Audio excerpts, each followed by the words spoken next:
अपना लेक्चर जो पढ़ रहे थे, आज 5वां लेक्चर पढ़ते हैं ठोस अवस्था का। ठीक है, आज इसमें हम बहुत ही ज़्यादा महत्वपूर्ण टॉपिक पढ़ेंगे जिसमें से पेपर में हमेशा ही पूछा जाता है। ठीक है, उससे पहले हम एक बहुत ज़्यादा इंपॉर्टेंट मैंने नोट लिख रखा है, उसे तुम पढ़ लो, बहुत अच्छा है। देखो क्या है, ये बहुत ही ज़्यादा इम्पोर्टेंट है, इसमें से 1 नंबर का लगभग हमेशा ही पूछा जाता है। ठीक है, तो देखो क्या है कि घनीय जालकों के संरचनात्मक संबंध। क्या है? घनीय जालकों के संरचनात्मक संबंध। तो संरचनात्मक संबंध में हम क्या पढ़ेंगे? एससी, बीसीसी, एफसीसी या सीसीपी, ए की बात होती है, तुम्हें हमने बता दी थी पहले। तो हम देखेंगे परमाणु। एससी में 1 परमाणु होता है, बीसीसी में 2 परमाणु होते हैं, एफसीसी या सीसीपी की बात करें तो कितने परमाणु होते हैं? 4। ये हमने तुम्हें पहले लेक्चर में बता रखा है किस किस तरीके से होते हैं। ठीक है, इसके बाद उपसय संयोजन संख्या तुम्हें याद रखनी है, ये इंपॉर्टेंट है भाई। उपसय संयोजन संख्या एससी में 6 होती है, बीसीसी में 8 होती हैं और एफसीसी या सीसीपी में कितनी होती है? 12 होती है। इसके बाद ये वेरी वेरी इंपॉर्टेंट है, जो तुम्हें ये संबंध याद रखना है कि परमाणु त्रिज्या एससी के लिए r बराबर a/2 होती है, बीसीसी के लिए r बराबर √3/4 a होती है और एफसीसी या सीसीपी के लिए कितनी होती है? √2/4 a होती है। ठीक है, ये तुम्हें याद रखना है। ये जब हमने संकुलन क्षमता निकाल ली थी तब हमने ये बताया था कि ये r और a में किस प्रकार से संबंध आता है। ठीक है, इसके बाद संकुलन क्षमता ये तुम्हें याद रखना है भाई, ये भी इंपॉर्टेंट है कि एससी की संकुलन क्षमता 52.4 होती है, बीसीसी की 68 होती हैं और एफसीसी या सीसीपी की कितनी होती है? 74% क्या होती है? संकुलन क्षमता होती है। ठीक है, अब इसके बाद जो हम पढ़ेंगे जो वेरी वेरी इंपॉर्टेंट है भाई, वेरी वेरी इंपॉर्टेंट है, जिसमें से हमेशा हर साल एक क्वेश्चन जरूर पूछा जाता है। ठीक है, तो वो क्या है?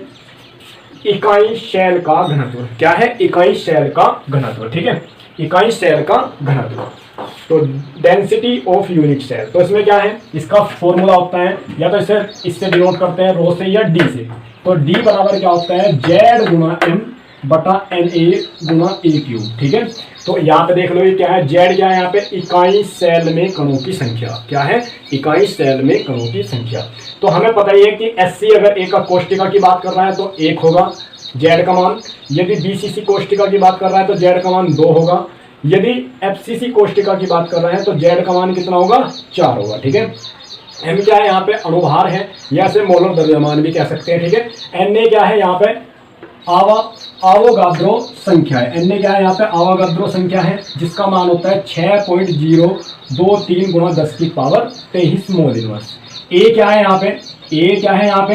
इकाई शैल की भुजा की लंबाई। क्या है? इकाई शैल की भुजा की लंबाई। ठीक है, ये तो एक फॉर्मूला ये हो गया भाई, इस पर क्वेश्चन हमेशा पेपर में पूछा जाता है, तो तुम्हें ये फॉर्मूला याद रखना है। और इसके ऊपर हम बहुत ही ज्यादा इंपॉर्टेंट जो क्वेश्चन है वे भी 2-4 क्वेश्चन इसके ऊपर कराएंगे। ठीक है, इसके बाद इसमें से भी क्वेश्चन कभी कभी पूछ ले जाता है, ये भी इंपॉर्टेंट है। कैसे? किसी धातु के दिए गए द्रव्यमान में, कोई भी धातु दे दी, उसका कोई द्रव्यमान दे दिया, उस द्रव्यमान में पूछ लिया कि कितनी एकक कोष्टिका है और कितने परमाणु उपस्थित है। तो हमें क्या करना? किसी धातु के दिए गए द्रव्यमान में कुल घनीय एकक कोष्टिकाओं, क्या निकालनी?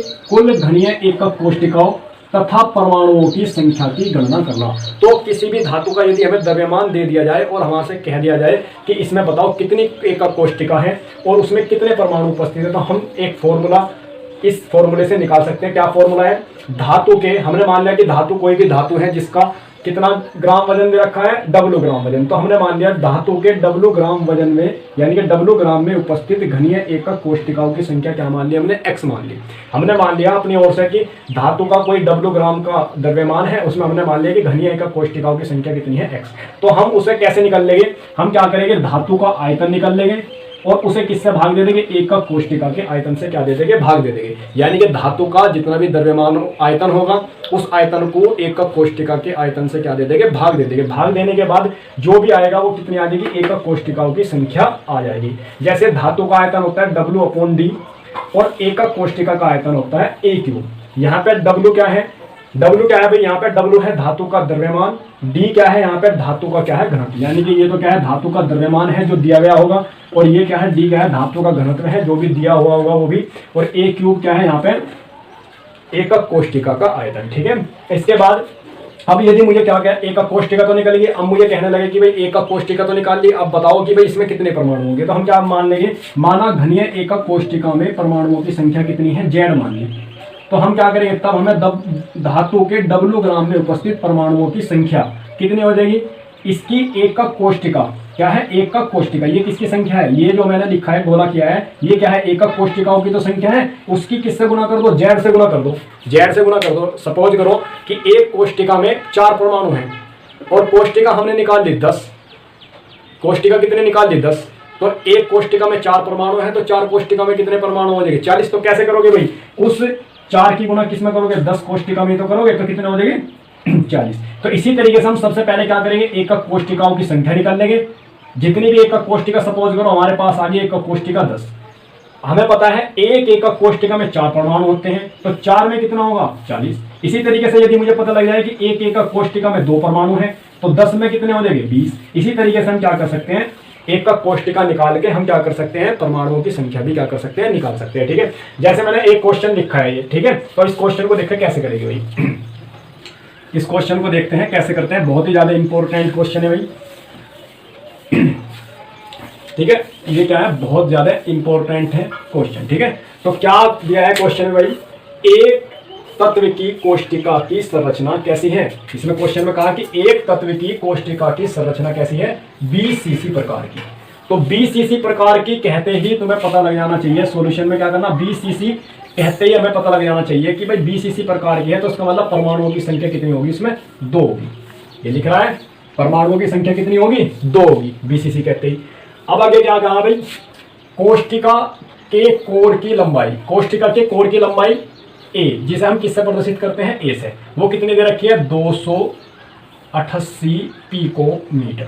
ठीक है भाई, इसके बाद दे रखा है तथा तत्व का घनत्व, तत्व का घनत्व को किससे डिनोट करते हैं, यानी किससे प्रदर्शित करते हैं, D से। कितना दे रखा है, 7.2 ग्राम प्रति सेंटीमीटर क्यूब। ठीक है, तो अब हमें क्या कहा है भाई, ज्ञात कीजिए 208 ग्राम तत्व में कितने परमाणु उपस्थित है। हमें क्या निकालने हैं कि 208 ग्राम तत्व में कितने परमाणु उपस्थित है।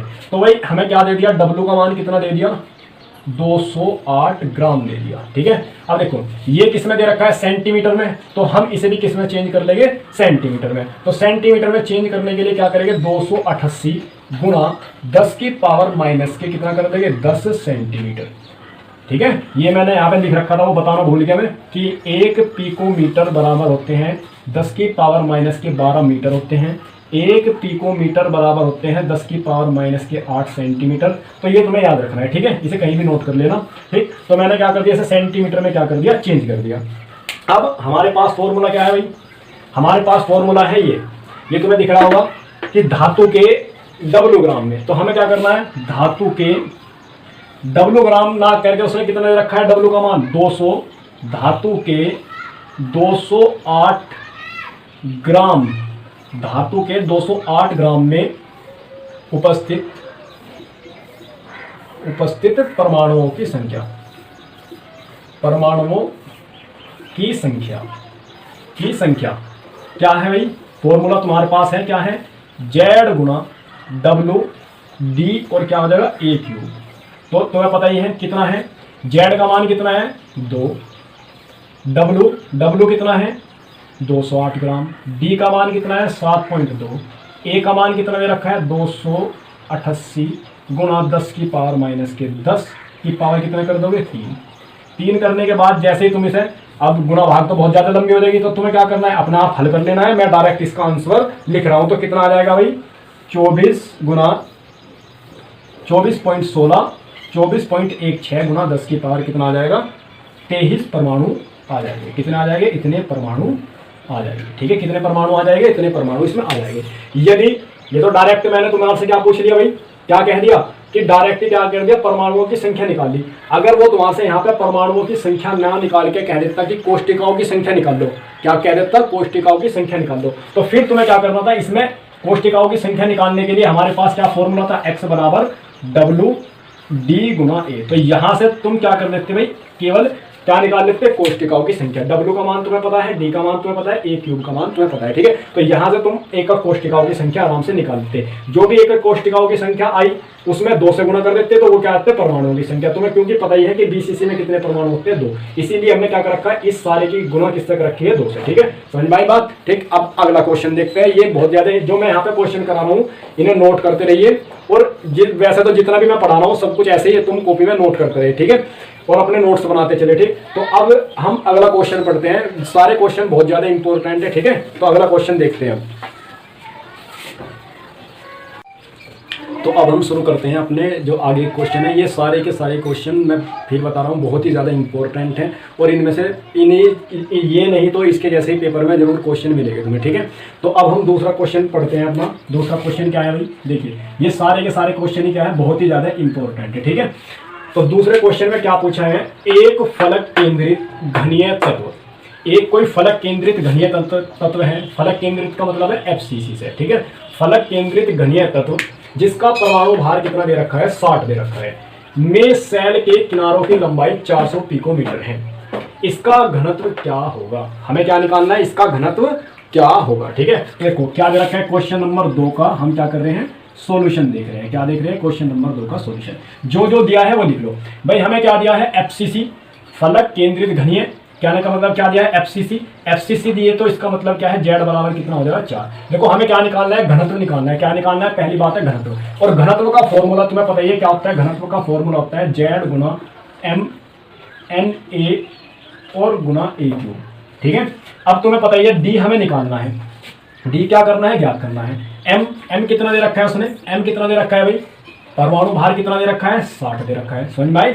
जेड का पता लग गया, जेड का हमें पता ही है कि क्रिस्टलिक किसमें है भाई, फलक केंद्रित घनीय तत्व दे रखा। फलक केंद्रित घनीय तत्व का मतलब है कि परमाणु संख्या कितनी होगी इसमें, 4। जेड पता लग गया, एम पता लग गया।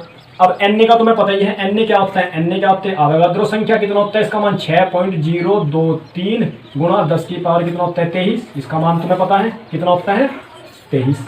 अब ए कितना दे रखा है, कोर की लंबाई भी उसने दे रखी है, किनारों की लंबाई ए कितनी दे रखी है, 400 पिकोमीटर। कितनी दे रखी है, 400 पिकोमीटर। पिकोमीटर को किसमें बदल लो, सेंटीमीटर में। किसमें बदल लो, सेंटीमीटर में, क्योंकि घनत्व ज्यादातर सेंटीमीटर में रिप्रेजेंट कर रखा, तो तुम मीटर में भी कर सकते हो चाहे सेंटीमीटर में। तो हमने सेंटीमीटर में कर लिया। सेंटीमीटर में बदलने के लिए क्या करते हैं भाई, 10 की पावर 10 से क्या कर दो, गुना कर दो। तो ये किसमें बदल गया, सेंटीमीटर में। किसमें बदल गया, सेंटीमीटर में। अब सारे मान तुम्हें दे रखे हैं, हमें क्या निकालना है, डी का मान निकालना है। जेड का मान 4, इसका मान, एम का मान 60 रख दो, एम का मान 60, एन का मान 0.23 गुना 10 की पावर कितना रख दो, 23 रख दो। और जी क्या बचा भाई, अब ए का मान कितना है, 400 गुना 10 की पावर माइनस के 10 की कर दो कितना, होल क्यूब। अब गुना भाग का काम तुम्हारे अपना आप है, अपना आप तुम्हें घर से अपना आप गुना भाग करनी है। मैं इसका आंसर बता रहा हूं, क्या आएगा, 6.23 ग्राम प्रति सेंटीमीटर क्यूब। इसका क्या आएगा, आंसर आ जाएगा, ठीक है। ये गुना भाग तुम कर लेना अपना आप, ठीक है। मैंने जो जो मैन था उसमें वो बता दिया, ठीक है। अब इसके बाद अगला क्वेश्चन देखिए भाई। अगला क्वेश्चन क्या है, अगला क्वेश्चन नंबर 3 देखिए भाई। 3 क्या पूछा है, 3 में एक तत्व, सबसे पहले देखो तो एक तत्व बीसीसी कहते हैं, तुम्हारी समझ में आ जाना चाहिए कि जो बीसीसी है तो इसका मतलब भाई इसमें जेड बराबर कितना होगा, 2 होगा। पहली बात तो ये तुम्हारी समझ में आ जानी चाहिए, ठीक है। चलो जी, फिर क्या है, बीसीसी संरचना में उपस्थित है। इसके सेल के किनारों की लंबाई कितनी रखी है, 250 पिकोमीटर, यानी कि 250। किनारों की लंबाई क्या होगी, ए वो कितनी रखी है, 250 पिकोमीटर। चलो जी, 2 बात पता लगी। इसके बाद घनत्व कितना दे रखा है, इसके बाद यदि इसका घनत्व कितना दे रखा है, घनत्व डी कितना दे रखा है भाई, 8 ग्राम प्रति सेंटीमीटर क्यूब दे रखा है, ठीक है। इसके बाद क्या पूछ रहा है भाई, तत्व के परमाणु भार की क्या करनी है, हमें तत्व के परमाणु भार की क्या करनी है, गणना करनी है। यानी कि तत्व का परमाणु भार क्या निकालना है, एम मुझे क्या करना है, ज्ञात करना है। देखो भाई, हमारे पास डी का फॉर्मूला क्या था भाई, जेड गुणा एम बटा एन ए गुणा ए क्यूब। तो क्या निकालना, मैं एम निकालना, तो एम बराबर क्या हो जाएगा, यहाँ से एम बराबर डी गुणा एन ए और ए क्यूब और बटा कितना हो जाएगा, 4, ठीक है। कितना हो जाएगा, जेड। समझ में आई बात, कितना हो जाएगा भाई, इनकी गुना इधर हो जाएगी। एम का हमने मान निकाल लिया तो डी, अब मान रख दिया, डी का मान कितना दे रखा है, 8 और Na का मान कितना 6.023 गुना A का मान कितना दे रखा है, A का मान A देखो यहाँ पे पिकोमीटर में है लेकिन घनत्व किस में दे रखा है, सेंटीमीटर में। तो इसे भी किस में बदल दो, सेंटीमीटर में ही बदल दो, क्योंकि यूनिट क्या होनी चाहिए, एक जैसी होनी चाहिए। सेंटीमीटर में भी बदलने के लिए बताया था कि 10 की पावर माइनस के 10 से क्या कर दो, गुना कर दो। तो सेंटीमीटर में बदल गया, तो यहाँ पे क्या रख दिया 250 गुना 10 की पावर माइनस के 10 का क्या कर दिया, होल क्यूब। एक मान रख दिया। जेड तुम्हें पता लग गया कितना होता है, 2। तो यहाँ से तुम क्या करो, इसे हल कर लेना भाई। हल करने के बाद जो आंसर आएगा वो मैं तुम्हें डायरेक्ट बता रहा हूँ क्या आएगा। हल करने के बाद मैच कर लेना, अपना आंसर यही आ जाएगा, ठीक है। ग्राम मोल इनवर्स आ जाएगा, क्योंकि Na क्या होता है, Na भाई तुम्हें पता ही है, मोल Na इसका पूरा मान नहीं रखा गया भाई। Na का जो मान होता है 6.023 गुणा 10 की पावर 23 होता है, ठीक है। तो ये क्या आ जाएगा, इसका अनुभार आ जाएगा मोल इनवर्स में, ठीक है। कितना आ जाएगा, मोल इनवर्स में क्या आ जाएगा, इसका अनुभार हो जाएगा, ठीक है। क्योंकि इसका जो मात्रक होता है एवोगाड्रो नंबर का, वो होता है मोल इनवर्स होता है, ठीक है। इसीलिए मोल इनवर्स इसका क्या आ जाएगा, आंसर आ जाएगा, ठीक है। ये सब कुछ तुम हल कर लेना अपना आप, ठीक है। तो ये क्या आ जाएगा, इसका डायरेक्ट इसका क्या आ जाएगा, आंसर आ जाएगा, ठीक है। इसके बाद अगला क्वेश्चन देखते हैं, देख लिए कैसे कैसे करा, ठीक है। पिकोमीटर को सेंटीमीटर में बदलने के लिए 10 की पावर माइनस के 10 से क्या कर देते हैं, गुणा कर देते हैं, ठीक है। इसीलिए कहा क्योंकि यहाँ भी सेंटीमीटर हमें रखना पड़ेगा, क्योंकि यहाँ पे क्या है, सेंटीमीटर है, ठीक है। चलो ये अगला क्वेश्चन देखिए, इन्हें अपना आपसे करने की कोशिश करनी है भाई, ठीक है। अब अगला क्वेश्चन है, चौथा क्वेश्चन क्या लिखा हुआ है, सोना। क्या गया, सोना परमाणु त्रिज्या। परमाणु त्रिज्या को तो आर से ही प्रदर्शित करते हैं भाई। आर बराबर 0.144 क्या दे रखी है, नैनोमीटर। कितनी दे रखी है, इतनी परमाणु त्रिज्या दे दी, ठीक है। एफसीसी में क्रिस्टलीकृत है भाई। क्या कहा है, सोना है, उसकी परमाणु त्रिज्या इतनी है और वो किसमें अरेंज है, एफसीसी संरचना में क्या है, उपस्थित है, यानी कि उसमें अरेंज है सोने का, ठीक है। इसकी कोष्टिका के कोर की लंबाई क्या करनी है, हमें कोष्टिका के कोर की लंबाई क्या करनी है, ज्ञात करनी है। यानी कि हमें क्या करना है, ए हमें क्या करना है, ज्ञात करना है। ए हमें क्या करना है, ज्ञात करना है। तो ये बात तुम्हें याद रखनी है भाई। इस पे भी क्वेश्चन बहुत ही बार पूछ लेते हैं, बहुत ज्यादा इंपॉर्टेंट है। वैसे भी एक नंबर में बहुविकल्प में भी ऑब्जेक्टिव में भी पूछ लेते हैं। तो ये 3 संबंध तुम्हें याद रखने हैं कि एससी के लिए तो जो त्रिज्या और कोष्टिका की कोर की लंबाई में संबंध होता है वो होता है, ठीक है। और भाई बीसीसी के लिए जो संबंध होता है आर बराबर वो होता है √3/4a, बीसीसी के लिए ये होता है। और एफसीसी के लिए जो संबंध होता है वो होता है आर बराबर √2/4a, ठीक है। तो ये संबंध तुम्हें क्या करने हैं, याद रखने हैं भाई, ठीक है। ये संबंध तुम्हें तीनों के तीनों संबंध क्या रखने हैं, याद रखने हैं, ठीक। तो अब हमें क्या कहा है, एफसीसी के बारे में कहा है। एफसीसी के बारे में क्या होता है, संबंध क्या होता है, आर बराबर कितना होता है, √2/4a होता है। और ए का मान हमारे से पूछ रहा है, तो ए बराबर कितना हो जाएगा, 4 गुना आर बट्टा कितना हो जाएगा, √2। तो ए बराबर 4 गुना आर का मान तुम्हें दे रखा है, कितना दे रखा है, 0.144 बटा कितना दे रखा है, √2। तो तुम इसे अगर हल करोगे तो हल करने के बाद जो तुम्हारा आंसर आ जाएगा वो आ जाएगा 0.407 नैनोमीटर। कितना आ जाएगा, नैनोमीटर। नैनोमीटर इसलिए आया क्योंकि हमने यूनिट चेंज नहीं करी, इसके नैनोमीटर में है। तो यहाँ भी जो इसका मान रखा जाएगा वो भी नैनोमीटर में रखा जाएगा। तो हल करने के बाद भी क्या आ जाएगा, नैनोमीटर। तो ये तुम्हें याद रखने हैं भाई, तीनों संबंध बहुत ही ज्यादा इंपॉर्टेंट है ये। तो ये तुम्हें याद रखने हैं, इनके ऊपर डायरेक्टली क्वेश्चंस पूछ ले जाते हैं, जैसे ये क्वेश्चन मैंने तुम्हें कराया, ठीक है। इसके बाद हम अगला क्वेश्चन करते हैं, क्वेश्चन नंबर 5वां, ठीक है। तो देखिए क्वेश्चन नंबर 5वां कौन सा है भाई, क्या पूछ रखा है क्वेश्चन नंबर 5 में, ठीक है। देखिए भाई क्वेश्चन नंबर 5 ही है। तो क्या पूछ रखा है क्वेश्चन नंबर 5 में भाई, एक तत्व बीसीसी, तो समझ में आया, एक तत्व बीसीसी का निर्माण करता है। एक तत्व बीसीसी क्रिस्टल का निर्माण करता है यदि इकाई सेल के किनारों की लंबाई 400 पिकोमीटर है। तो क्या पूछ रखा है भाई, निकटस्थ परमाणुओं के बीच की दूरी क्या करनी है, ज्ञात करनी है। तो हमें क्या ज्ञात करनी है कि पास पास वाले स्थित 2 परमाणुओं के बीच की क्या करनी है, उनके बीच की क्या करनी है, दूरी ज्ञात करनी है। देखो भाई, चलो जी देखो, एक बीसीसी की स्ट्रक्चर पहले तुम देख लो कैसी होती है। इस प्रकार की होती है बीसीसी की स्ट्रक्चर। सही नहीं बनी, सही से बनाओ।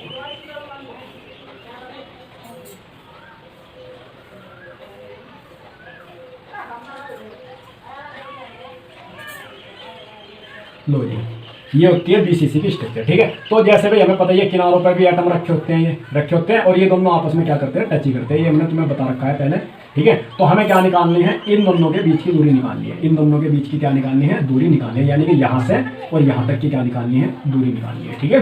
क्या निकालनी है, दूरी निकालनी है, ठीक है। समझ में आई बात। ये दूरी हमें क्या करनी है, इसमें हमें ज्ञात करनी है और कुछ नहीं, ठीक है। तो कहने का मतलब है बीच की दूरी कहो वो बीच की दूरी कहो चाहे कोर की लंबाई कहो, एक ही बात है। तुम्हें पता ही है कोर की लंबाई है, ये r है, ये इसकी r है, तो ये कितनी होगी r और r कितना होगी 2r। तो इसे क्या कह दो d कह दो, d से प्रदर्शित कर दो चाहे a से प्रदर्शित कर दो, बात एक ही है। तो हमें क्या निकालना है भाई, हमें निकालना है d निकालना है। तो हमें पता लग गया कि d बराबर कितना है, क्वेश्चन नंबर भाई 5 है, 5 का सोल्यूशन हम कर रहे हैं, ठीक है। तो d बराबर हमें 2r, d का मतलब है बीच की दूरी, क्या है बीच की दूरी, बीच की क्या निकालने हैं दूरी, बीच की दूरी हमें क्या करनी है ज्ञात करनी है। हमने मान लिया d है, ये तुम्हें बताया गया बीच की दूरी कैसी है भाई, ठीक है। तो बीच की दूरी d बराबर कितनी होगी 2r होगी, ठीक है। अब d बराबर कितना होगी 2r, हमें क्या कहा है BCC, क्या कहा है BCC। तो पहले BCC के लिए हमें पता होना चाहिए r और a में संबंध, r और a में क्या पता होना चाहिए, संबंध पता होना चाहिए। r और a में संबंध कितना होता है, ये संबंध होता है r और a में, कितना संबंध होता है r और a में, क्या संबंध होता है, ये वाला संबंध होता है, ये हमें पता होना चाहिए, ठीक है। BCC कहते हैं। तो अब ये वाला r का मान कहाँ रख दूँ, यहाँ रख दूँ, कितना आ जाएगा भाई √3/4a। तो d बराबर कितना आ गया 2, ये 2 से कट जाएगा, कितना आ गया √3/2a। अब a का मान तुम्हें दे रखा है, a का मान क्या दे रखा है, a का मान कितना दे रखा है भाई 400, a का मान दे रखा है उसमें 400 पिकोमीटर। तो तुम पिकोमीटर में रख दो, कोई दिक्कत नहीं है, ठीक है। √3/2 और गुणा क्या रख दिया 400 पिकोमीटर में रख दो, ठीक है। तो हल करने के बाद जो तुम्हारा आंसर आएगा, इसे 200 से काट लो, ये आ जाएगा तुम्हारा 200 गुणा √3 और पिकोमीटर, ठीक है। और थोड़ा सा हल कर लियो, √3 की वैल्यू रख लियो, √3 की वैल्यू रखने के बाद हल करने के बाद तुम्हारा ये आ जाएगा 346 ये पिकोमीटर तुम्हारा क्या आ जाएगा आंसर आ जाएगा। तो ये क्या आ जाएगी तुम्हारे निकटस्थ परमाणुओं के बीच की दूरी आ जाएगी, ठीक है। निकटस्थ परमाणुओं के बीच की दूरी का मतलब है r और r 2r, ठीक है। अब चलो ये तो हो गया भाई, ठीक है। अब अगला क्वेश्चन देखते हैं, समझ में आएगा कैसे करना हमने क्वेश्चन। ये हमें क्या निकालने थे बीच की दूरी, निकटस्थ परमाणुओं के क्या निकालनी थी बीच की दूरी। तो निकटस्थ परमाणुओं के बीच की दूरी का मतलब है 2r, ठीक है 2r, ठीक है। ये इस परमाणु बीच की दूरी क्या होती है, इसके केंद्र से और इसके केंद्र से जो भी बीच की दूरी होगी वही क्या होती है इन परमाणुओं के बीच की दूरी, ठीक है। अब अगला देखें भाई क्वेश्चन, अगला क्या दे रखा है। ये सारे क्वेश्चन ही बहुत ज्यादा इंपॉर्टेंट है भाई, इसमें से ये समझ लो तुम सॉलिड स्टेट में से 3 नंबर का ये हमारे पेपर में आना है, और 3 नंबर में से लगभग ये मान के चलो 2+ ये क्या पूछे जाने, न्यूमेरिकल ही पूछे जाने हैं, ठीक है। क्या पूछे जाने हैं, क्वेश्चन ही पूछे जाने हैं इसमें, ठीक है। तो इसलिए क्वेश्चनों पे ज्यादा ध्यान देना है, थ्योरी बहुत कम ही आएगी, क्वेश्चन ही ज्यादा आते हैं, ठीक है। अगला क्वेश्चन देखो भाई क्या दे रखा है। अगला क्वेश्चन है एक तत्व, कोई तत्व है जिसका परमाणु द्रव्यमान कितना दे रखा है 60 दे रखा है, वो FCC में अरेंज है, FCC संरचना रखता है, इसका घनत्व कितना दे रखा है ये दे रखा है। तो कोष्टिका की कोर की लंबाई हमें क्या करनी है ज्ञात करनी है, ठीक है। तो भाई अब देखो घनत्व जब दे दिया, घनत्व जब दे दिया तो घनत्व देते ही तुम्हें समझ में आ जाना चाहिए, घनत्व का सूत्र तुम्हारे याद होना चाहिए कि भाई घनत्व का सूत्र होता है ये क्या होता है घनत्व का सूत्र होता है। तो अब हमें क्या क्या दिया है, सबसे पहली बात FCC में अरेंज है। तो भाई FCC में क्वेश्चन नंबर कौन सा है 6 का क्या कर रहे हैं सोल्यूशन। FCC में क्या है अरेंज है, FCC में अरेंज का मतलब तुम्हारी समझ में आना चाहिए Z बराबर क्या होता है 4 होता है।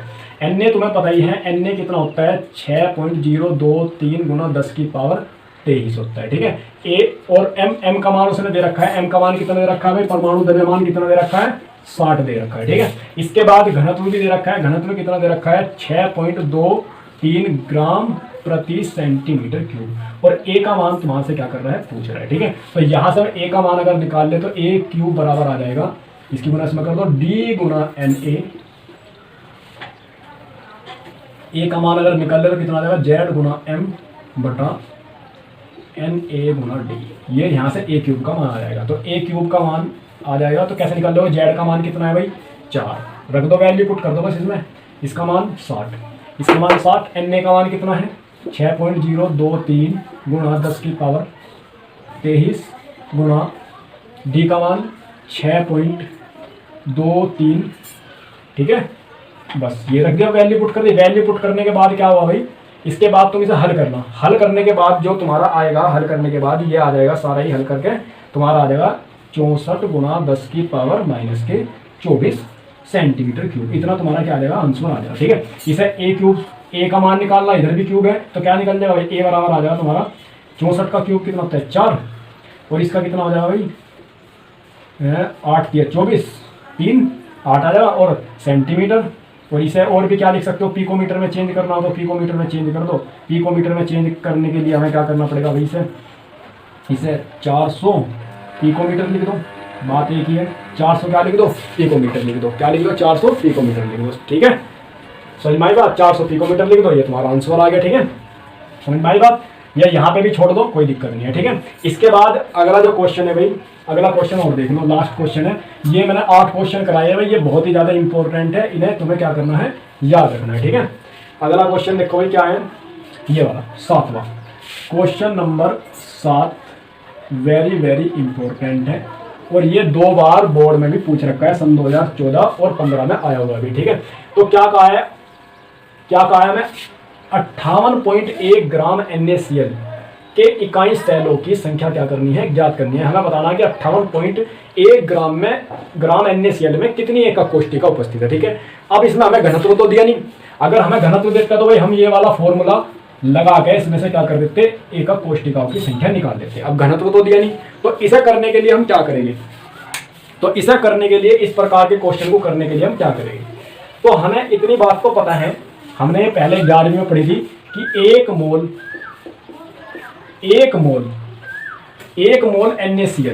NaCl की जगह तुम कुछ भी ले सकते हो भाई। 1 मोल NaCl में उपस्थित हमें क्या निकालनी भाई, हमें निकालनी है सेलों की संख्या निकालनी है। हमें क्या निकालनी है, सेलों की संख्या निकालनी है। में उपस्थित परमाणुओं की संख्या, परमाणुओं की संख्या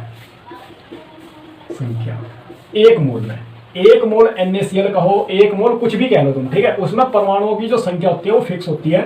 1 मोल में 6.023 गुना 10 की पावर 23 परमाणु, कितनी होती है परमाणु, ये हमने 11वीं में पढ़ रखा है। ठीक है भाई, 1 मोल NaCl में परमाणु कहो या अणु कहो, अगर हम परमाणु की बात कर रहे हैं तो इतने परमाणु होंगे, अगर यहाँ अणु की बात कर रहे हैं तो इतने क्या होंगे, अणु होंगे। कहने का मतलब है 1 मोल में परमाणुओं की संख्या, अणुओं की संख्या और आयनों की संख्या सब कुछ क्या होती है, इक्वल होती है। हमें पता लग गया 1 मोल NaCl में परमाणुओं की संख्या कितनी है, इतनी होती है। ठीक है, समझ में आया ना। तो हम क्या करेंगे, हम निकाल लेंगे कि 58.1 ग्राम में NaCl के कितने मोल है, 58.1 ग्राम में NaCl के कितने मोल है। तो कहने वाला मोलों की संख्या निकालने के लिए एक फॉर्मूला होता है, मोलों की संख्या निकालने का क्या है भाई, W/m। m क्या है इसका, मोलर मास, यानी कि मोलर मास क्या है, इसका अनुभार। ठीक है, किसका, NaCl का अनुभार। तो W क्या हो गया, W हमें क्या दे रखा है, W यानी कितनी मात्रा दे रखी है, 58.1 ग्राम। m हमें क्या निकालना है, NaCl का अनुभार कितना होता है, Na का कितना होता है, 23 होता है, Cl का कितना होता है, 35.5 होता है। तो इसे जोड़ के कितना हो जाएगा, 58.5 आ जाएगा। ठीक है, तो हमने क्या रख दिया, इसकी सबकी वैल्यू पुट कर दी, वैल्यू पुट करने के बाद 58.1 और 58.5, ये कितना आ गया, मोल आ गया भाई, कितना आ गया, मोल आ गया, किसके, NaCl के मोल ये हमारे पास आ गए।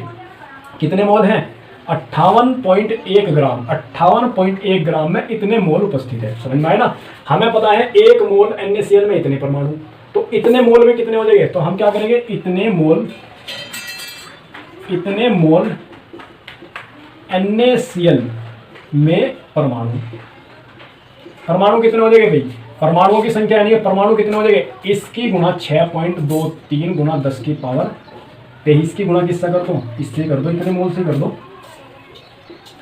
इससे कर दो। ठीक है, तो कितने परमाणु आ जाएंगे, इतने परमाणु हमारे पास क्या हो जाएंगे, आ जाएंगे। ठीक है, तो सब देखो हमने क्या करा भाई, हमें ये पहले से ही पता है कि 1 मोल NaCl कहो, KCl कहो, कुछ भी कहो, उसमें परमाणुओं की जो संख्या होती है 1 मोल में, केवल 1 मोल में वो फिक्स होती है, इतनी होती है। ठीक है, तो अब हम निकल लेंगे कि भाई इसमें हम क्या निकल लेंगे कि इतने ग्राम में NaCl के कितने मोल है। हमने निकाल लिए NaCl के मोलों की संख्या, निकाल ली NaCl के मोलों की संख्या, किस में निकाल ली, 58.1 ग्राम में NaCl के मोलों की संख्या। तो हमें पता है मोलों की संख्या W/m होती है। W क्या हो गया, इसका जो भी भार दे रखा है, ग्राम कितने ग्राम दे रखा है, m इसका अनुभार हो गया, रखने के बाद इतने मोल आ गए। ये कितना आ गया, हमारे पास मोलों की संख्या आ गई। 1 मोल में तो इतने होते हैं, और इतने मोल में कितने हो जाएंगे, इतने मोल में क्या कर दो, इसकी गुणा कर दो। गुणा करने के बाद क्या आएगा भाई, गुणा करने के बाद मैं डायरेक्ट लिख रहा हूँ, कितना होगा, इसका गुणा करने के बाद आ जाएंगे, इसका गुणा करने के बाद आएगा 58। देखो हम इसमें एक गलती कर दी भाई, इसमें हमें क्या लेना है, अणु लेना है, परमाणुओं की जगह क्या लेना है, अणु लेना है। अणु क्यों, क्योंकि NaCl क्या है भाई, NaCl यहाँ पे एक अणु है, तो क्या लिखना है, अणु लिखना है। बस इतनी सी छोटी सी मिस्टेक होगी, अणुओं की संख्या की बात कर रहे हैं। अणु का हो तो अणु भी कितने होंगे, इतने होंगे, अणु भी क्या होंगे, इतने ही होंगे। बस क्या होंगे, अणु भी क्या होंगे, इतने ही होंगे। ठीक है, यहाँ भी क्या कर लो, अणु कर लो। समझ में आई बात। यहाँ भी क्या कर लो, अणु कर लो, क्योंकि NaCl क्या है, अणु है, क्या है, अणु है, ठीक है। तो इसीलिए हम क्या कर रहे हैं, अणु की बात कर रहे हैं। तो वो गलती हो गई थी, तो इसमें दोबारा कर देख लो भाई। 1 मोल NaCl में अणुओं की संख्या, अणुओं की संख्या चाहे परमाणुओं की संख्या, चाहे 1 मोल में सब कुछ इतनी होती है, ठीक है। तो 1 मोल NaCl में अणुओं की संख्या कितनी होगी, इतने अणु होते हैं, 6.023 इतने। तो हमने क्या निकाल लिया, NaCl के 58.1 में मोलों की संख्या निकाल ली, कितनी होगी, W/m। तो हमने क्या निकाल ली, मोलों की संख्या ये आ गई हमारे पास। अब इतने मोल NaCl में अणु कितने होंगे, इनके मोल की गुणा क्या कर दो, इससे कर दो, कर दी। और गुणा करने के बाद कितने आओगे भाई, कितने आ जाएंगे, ये आ जाएंगे तुम्हारे, मैं डायरेक्ट लिख रहा हूँ, 5.89 गुणा 10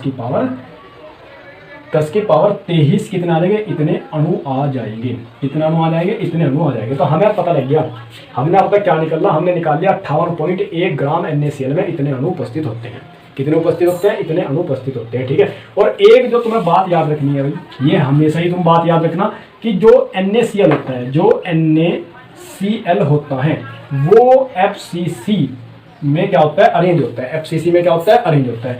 FCC में अरेंज होने का मतलब है कि NaCl के एक एकक कोष्ठिका में कितने परमाणु होंगे, 4 परमाणु होंगे।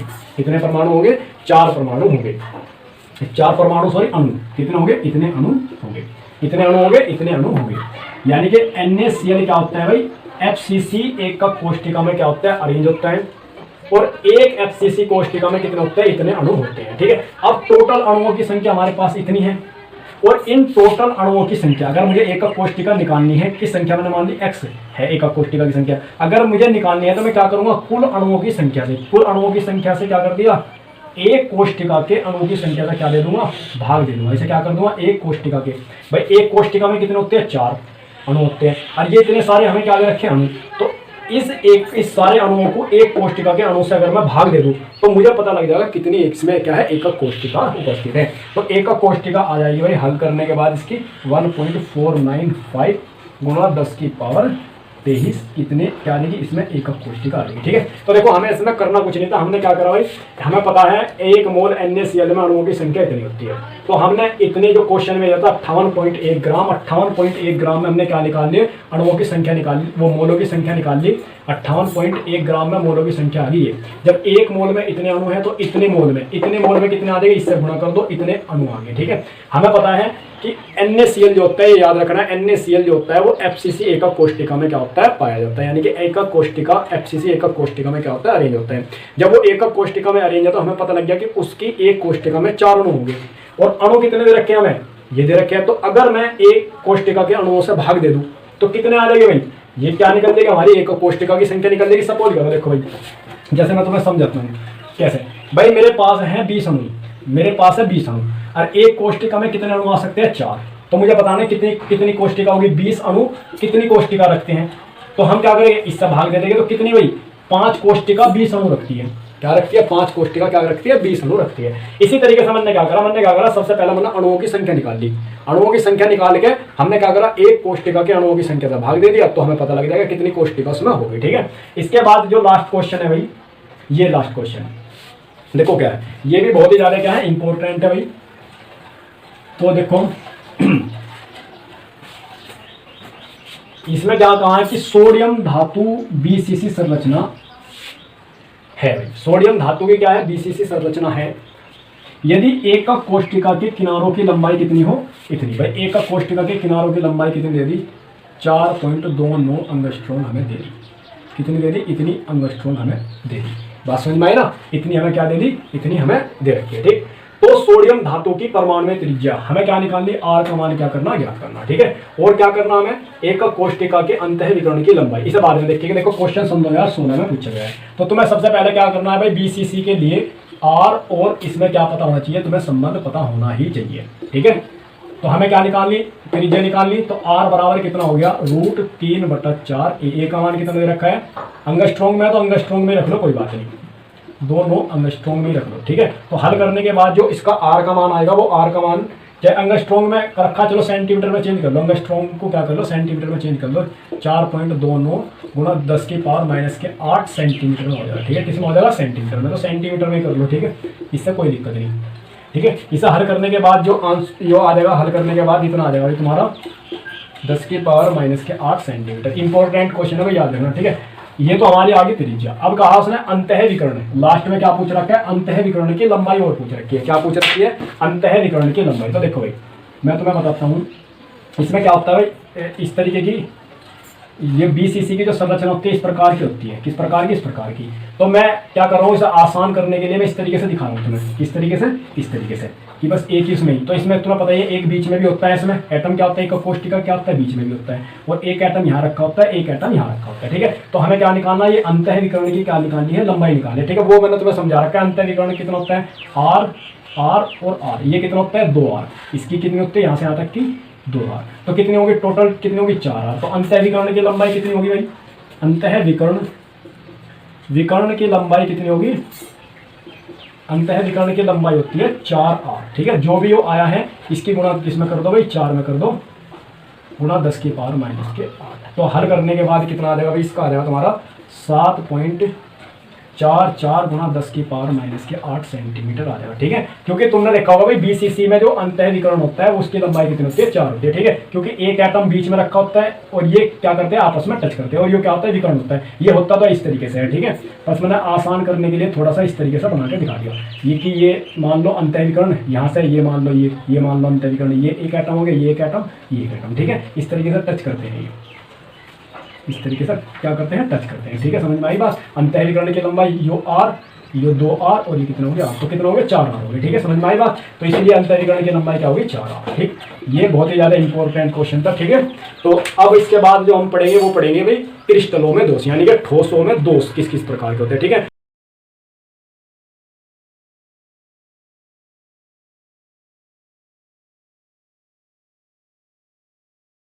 तो सॉलिड स्टेट का आज लेक्चर है 6ठा। ठीक है, आज इसमें हम पढ़ेंगे ठोसों में अपूर्णताएं या दोष क्या होते हैं, ठोसों में अपूर्णताएं या दोष क्या होते हैं। ठीक है, तो ये हेडिंग जैसे कि मैंने तुम्हें पता ही डाल रखी है, क्या लिख रखा है, ठोसों में अपूर्णताएं या दोष क्या होते हैं। ये हमें क्या करना है, पढ़ना है।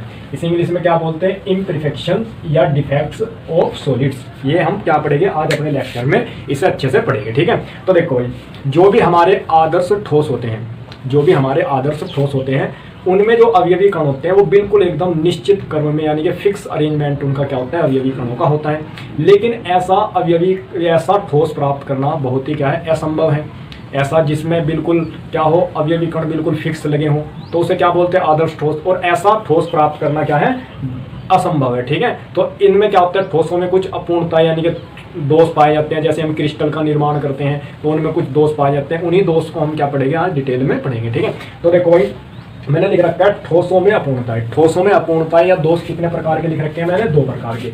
एक तो लिख रखा है इलेक्ट्रॉनिक दोष, एक लिख रखा है परमाणविक दोष। क्या लिख रखा है, एक इलेक्ट्रॉनिक दोष होता है, क्या होता है, परमाणविक दोष होता है। ठीक है, अब इसमें परमाणविक दोष कितने प्रकार के लिख रखे हैं, 2 प्रकार के होते हैं, बिंदु दोष, जालक दोष। ठीक है, तो पहले मैं से बताता हूँ इलेक्ट्रॉनिक दोष क्या होता है। ठीक है, इलेक्ट्रॉनिक दोष क्या होता है, जब किसी क्रिस्टल में इलेक्ट्रॉन यानी कि मुक्त अवस्था में इलेक्ट्रॉन होंगे और या छिद्र उपस्थित होंगे, तो उसके कारण जो भी अनियमितताएं आएगी यानी कि जो भी कमी आएगी, यानी कि जो भी दोष उत्पन्न होगा उसे क्या बोलेंगे, इलेक्ट्रॉनिक दोष क्या करेंगे, बोलेंगे। ठीक है, जैसे कोई भी एक क्रिस्टल है, जैसे कि ये क्रिस्टल मैं समझाने के उससे बता दूं तुम्हें, जैसे कि ये क्रिस्टल है, जैसे कि क्या हो गया, एक क्रिस्टल हो गया, ये क्या हो गया, एक क्रिस्टल हो गया भाई, एक क्रिस्टल ये हो गया इस तरीके का। ठीक है, तो यदि इसमें क्या हो, इसमें सपोज करो ये भी पूरा भरे हुए हैं, ये पूरे अच्छे तरीके से क्या भरे हुए हैं, परमाणु या अणु या आयनों से किसी से भी भरे हुए हैं। ठीक है, इसमें एक रिक्त स्थान ये हो गया, यहाँ से कोई निकल के चला गया, अणु परमाणु या आयन कुछ भी कह सकते हैं। ठीक है, और या इसमें क्या हो गया, एक मुक्त इलेक्ट्रॉन उपस्थित है।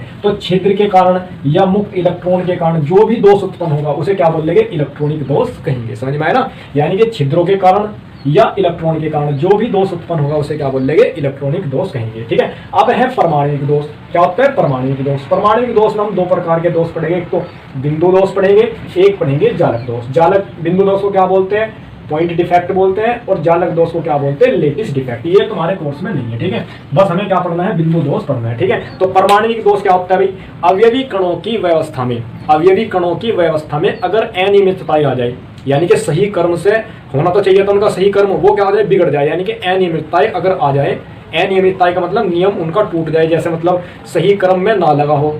ठीक है, तो उससे जो दोष उत्पन्न होगा वो क्या बोला जाएगा, परमाणविक दोष बोला जाएगा। कहने का मतलब सीधी सी बात है कि अवयवी कणों की जो व्यवस्था है उसमें अनियमितता आना, उत्पन्न होना ही क्या कहलाता है, परमाणविक दोष कहलाता है। इसमें एक बिंदु दोष और एक जालक दोष। जालक दोष मैंने तुम्हें बता दिया, तुम्हारे कोर्स में नहीं है, तो हम क्या पढ़ेंगे, बिंदु दोष। बिंदु दोष में हम दो प्रकार के दोष पढ़ेंगे, एक तो पढ़ेंगे स्ट्राइकियोमेट्रिक दोष और एक पढ़ेंगे नॉन स्ट्राइकियोमेट्रिक दोष। क्या पढ़ेंगे, एक तो स्ट्राइकियोमेट्रिक दोष पढ़ेंगे, एक क्या पढ़ेंगे भाई, नॉन स्ट्राइकियोमेट्रिक दोष। तो पहले इससे पहले हम क्या पढ़ते हैं, बिंदु दोष क्या होता है। बिंदु दोष क्या होता है भाई, क्रिस्टलीय ठोसों में परमाणु या आयनों की आदर्श व्यवस्था से विचलन। यानी कि भाई आदर्श व्यवस्था तुम्हें मैंने बताई थी, आदर्श व्यवस्था क्या होती है, जिसमें सारे अवयवी कण एक निश्चित क्रम में यानी कि पूरे नियम अनुसार लगे होते हैं, तो वो क्या कहलाता है, आदर्श ठोस। और इससे अलग कोई भी क्या होगी, ठोस में अवयवी कण जुड़े होंगे तो वो क्या कहलाओगी, उसमें क्या होगा, दोष उत्पन्न हो जाएगी। ठीक है, तो हम बिंदु दोष की क्या डेफिनेशन है भाई, क्रिस्टलीय ठोसों में परमाणुओं या आयनों की आदर्श ठोस से जो भी व्यवस्था होगी, अलग होगी, आदर्श ठोस से जो भी अलग व्यवस्था होगी उसे क्या बोल देंगे, बिंदु दोष बोल देंगे। ठीक है, तो इसमें बिंदु दोष में हम दो प्रकार के पढ़ेंगे भाई। एक तो पढ़ेंगे स्ट्राइकियोमेट्रिक दोष, एक क्या पढ़ेंगे, स्ट्राइकियोमेट्रिक दोष पढ़ेंगे, एक पढ़ेंगे नॉन स्ट्राइकियोमेट्रिक दोष पढ़ेंगे। ठीक है, तो एक क्या पढ़ेंगे भाई, स्ट्राइकियोमेट्रिक दोष, एक पढ़ेंगे नॉन स्ट्राइकियोमेट्रिक दोष।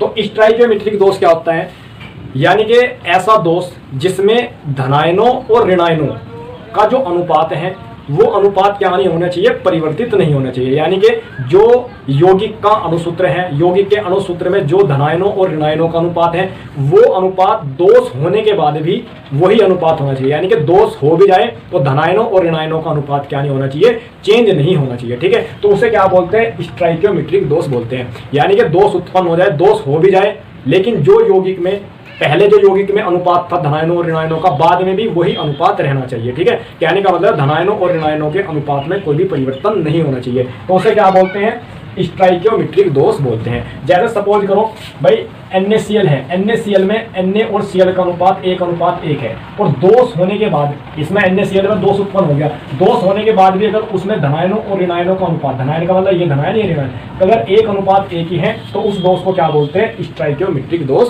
बोलते हैं। ठीक है, इसमें हम पहला पढ़ेंगे भाई रिक्तिका दोष और दूसरा पढ़ेंगे अंतराकाशी दोष। पहला है रिक्तिका दोष और दूसरा पढ़ेंगे अंतराकाशी दोष, अंतराकाशी दोष। ठीक है, उससे पहले मैं तुम्हें बताऊं, ये दो बात याद रखनी है भाई, ये जो जहां पे अवयवी कण रखे हैं इसे तो बोलते हैं जालक स्थल, जालक स्थल, ये बात तुम्हें याद रखनी है, इसे तो बोलते हैं जालक स्थल, जिसमें जहां पे अवयवी कण उपस्थित होते हैं। ये दिख रहे हैं तुम्हें अवयवी कण, ये मतलब भर रखे हैं यहाँ पे अवयवी कण, तो इसे बोलते हैं जालक स्थल। ये दो बात याद रखनी है। और जहां पे अवयवी कण उपस्थित नहीं होते, ये वाला सारा क्षेत्र, इसे बोलते हैं अंतराकाशी क्षेत्र, अंतराकाशी स्थल, अंतराकाशी स्थल। ये दो बात तो तुम्हें भाई याद रखनी है। इसे जहां पर अवयवी कण उपस्थित होते हैं उसे तो बोलते हैं जालक स्थल, और जहां पे अवयवी कण उपस्थित नहीं होते उसे बोलते हैं अंतराकाशी स्थल। समझ में आई बात, स्थल, अंतराकाशी स्थल। ठीक है, अब हम पढ़ते हैं भाई अपना रिक्तिका दोष। रिक्तिका दोष क्या होता है, रिक्तिका दोष क्या होता है, देखो रिक्तिका दोष होता है जब अवयवी कण अपना निर्धारित स्थान छोड़कर चले जाते हैं। जैसे मैंने एक ये निकाल दिया,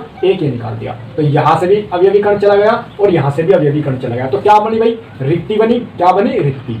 क्या बने, रिक्ति। तो इस प्रकार जो दोष उत्पन्न हुआ तो उसे क्या बोल देंगे, रिक्तिका दोष कहेंगे। इस प्रकार जो दोष उत्पन्न हुआ उसे क्या बोल देंगे, रिक्तिका दोष। ठीक है, अगर इस दोष का दूसरा नाम है ऊष्मीय दोष भी बोलते हैं, क्योंकि ये ताप वृद्धि के साथ बढ़ जाता है। अगर टेम्परेचर बढ़ा दोगे तो रिक्त स्थानों की संख्या क्या हो जाएगी, बढ़ जाएगी, यहाँ से भी निकल सकता है, यहाँ से भी। तो इसे क्या बोलते हैं, इसका दूसरा नाम क्या है, इसे भाई ऊष्मा गति की दोष भी बोलते हैं। क्या बोलते हैं, ऊष्मा गति की दोष भी बोलते हैं। ठीक है, तो ये तो रिक्तिका दोष हुआ कि जालक बिंदु यानी कि अवयवी कण अपना निर्धारित स्थान छोड़कर अगर चले जाए तो रिक्तियां बन जाती है, तो इस दोष को क्या बोलते हैं, रिक्तिका दोष बोलते हैं। ठीक है, इसके बाद है भाई दूसरा, ये तो कौन सा हो गया, रिक्तिका दोष। ये कौन सा हो गया, रिक्तिका दोष। कौन सा हो गया, रिक्तिका दोष। चलो रिक्तिका दोष हो गया, कौन सा हो गया, रिक्तिका दोष। ये तो हो गया रिक्तिका दोष। अब दूसरा कौन सा बताया मैंने, अंतराकाशी दोष। अंतराकाशी दोष क्या होता है, जब कुछ अवयवी कण इन स्थानों पर आ जाएंगे, किसमें, अंतराकाश में आ जाएंगे। जैसे ये दो अवयवी कण आ गए, तो इसके द्वारा जो दोष उत्पन्न होगा, इसके कारण जो दोष उत्पन्न होगा उसे क्या बोल देंगे, अंतराकाशी दोष कहेंगे। इसे क्या बोल देंगे, अंतराकाशी दोष, अंतराकाशी दोष। समझ में आएगा। यानी कि रिक्तिका दोष में तो क्या होगा, अवयवी कण निकलकर बाहर चले जाएंगे क्रिस्टल से, और इसमें अंतराकाशी दोष में क्या होगा, जो अंतराकाशी स्थान है उसमें कुछ अवयवी कण क्या अंदर आ जाएंगे। यदि उस पर उपस्थित हमें कहीं अंतराकाश में अवयवी कण मिलेंगे तो उसे क्या बोल देंगे, अंतराकाशी दोष कहेंगे। ठीक है, और ये इन दोनों प्रकार के जो दोष है, हमने क्या पढ़ा, रिक्तिका दोष और अंतराकाशी दोष। इस ये दो प्रकार के जो दोष होते हैं ये केवल अनायनिक ठोसों में पाए जाते हैं, यानी कि ऐसे ठोसों में जो आयनिक नहीं होते हैं। अगर हम आयनिक ठोस में बात करें तो आयनिक ठोस में दो प्रकार के दोष पाए जाते हैं, एक तो शॉटकी दोष और एक क्या पाए जाते हैं, फ्रेंकल दोष। ठीक है, एक कौन सा पाया जाता है, शॉटकी दोष, एक क्या पाया जाता है, फ्रेंकल दोष। ठीक है, तो ये दोनों दोष तो किसमें पाए जाते हैं भाई, अनायनिक ठोसों में दिखाई पड़ते हैं या पाए जाते हैं। ठीक है, और आयनिक ठोसों में सदैव क्या होता है, सदैव क्या होता है, आयनिक ठोसों में एक सबसे बड़ी कंडीशन क्या है कि आयनिक ठोसों में सदैव उदासीनता बनी रहनी चाहिए, यानी कि धनायन और ऋणायनों का जो अनुपात है वो समान होना चाहिए। ठीक है, और इसलिए इस प्रकार के दोष हम अब इसमें देखेंगे, शॉटकी और फ्रेंकल दोष में देखेंगे। ठीक है, ये तो भाई अनायनिक ठोसों में पाए जाते हैं। ठीक, तो अब हम क्या करते हैं, अब हम देखते हैं शॉटकी और फ्रेंकल दोष क्या होते हैं। ठीक है, इसका नाम ध्यान रखना, रिक्तिका दोष को बोलते हैं वैकेंसी और अंतराकाशी दोष को बोलते हैं इंटरस्टेशियल। ठीक है, इंटरस्टेशियल इफेक्ट। ठीक, तो अब हम क्या देखते हैं भाई, शॉटकी दोष देखते हैं और क्या पढ़ेंगे भाई, अपना फ्रेंकल दोष पढ़ेंगे। ठीक है, ये बहुत ज्यादा इंपॉर्टेंट है, बस समझ लो। अगर पेपर में पूछेगा तो 1-2 नंबर में इसी में से यही दो इंपॉर्टेंट है, इनके कुछ गुण होते हैं, शॉटकी दोष के क्या इफेक्ट होते हैं, क्या होता है। ठीक है, वो सब कुछ अभी पढ़ेंगे। ठीक है, तो ये मैं यहाँ से क्या कर रहा हूँ, साफ कर देता हूँ भाई।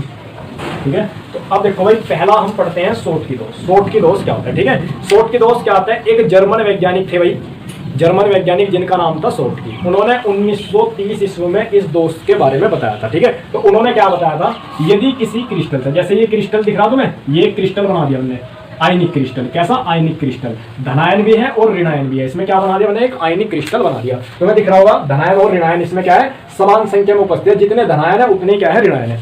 यदि इस क्रिस्टल में से समान संख्या में, समान संख्या का मतलब है कि धनायन भी इतनी संख्या में निकले और ऋणायन भी, यानी कि धनायन और ऋणायन समान संख्या में से इसमें से निकल जाए, तो इसके द्वारा जो दोष उत्पन्न होगा उसे क्या बोलते हैं, शॉटकी दोष। जैसे कि मैंने एक तो ऋणायन निकाल दिया, एक क्या निकाल दो भाई, धनायन निकाल दो, कहीं से भी निकाल दो, चलो यहाँ से मैंने क्या निकाल दिया, धनायन निकाल दिया, तो एक ऋणायन गया, एक धनायन गया, तो धनायन और ऋणायन क्या गए, समान संख्या में, दो धनायन भी जा सकते हैं, 2 ऋणायन भी जा सकते हैं। जहां से ऋणायन गया है उसे तो बोलते हैं ऋणायन रिक्ति। क्या बोलते हैं, ऋणायन रिक्ति, ऋणायन रिक्ति, ऋणायन रिक्ति क्या होगी, ऋणायन रिक्ति। जहां से ऋणायन गया है उसे क्या बोल देंगे, ऋणायन रिक्ति, और जहां से धनायन गया है उसे क्या बोल देंगे, धनायन रिक्ति, धनायन रिक्ति। समझ में आया ना। तो इस दोष में क्या होता है, इस दोष में समान संख्या में धनायन और ऋणायन अपना निर्धारित स्थान छोड़कर क्या होते हैं, बाहर चले जाते हैं।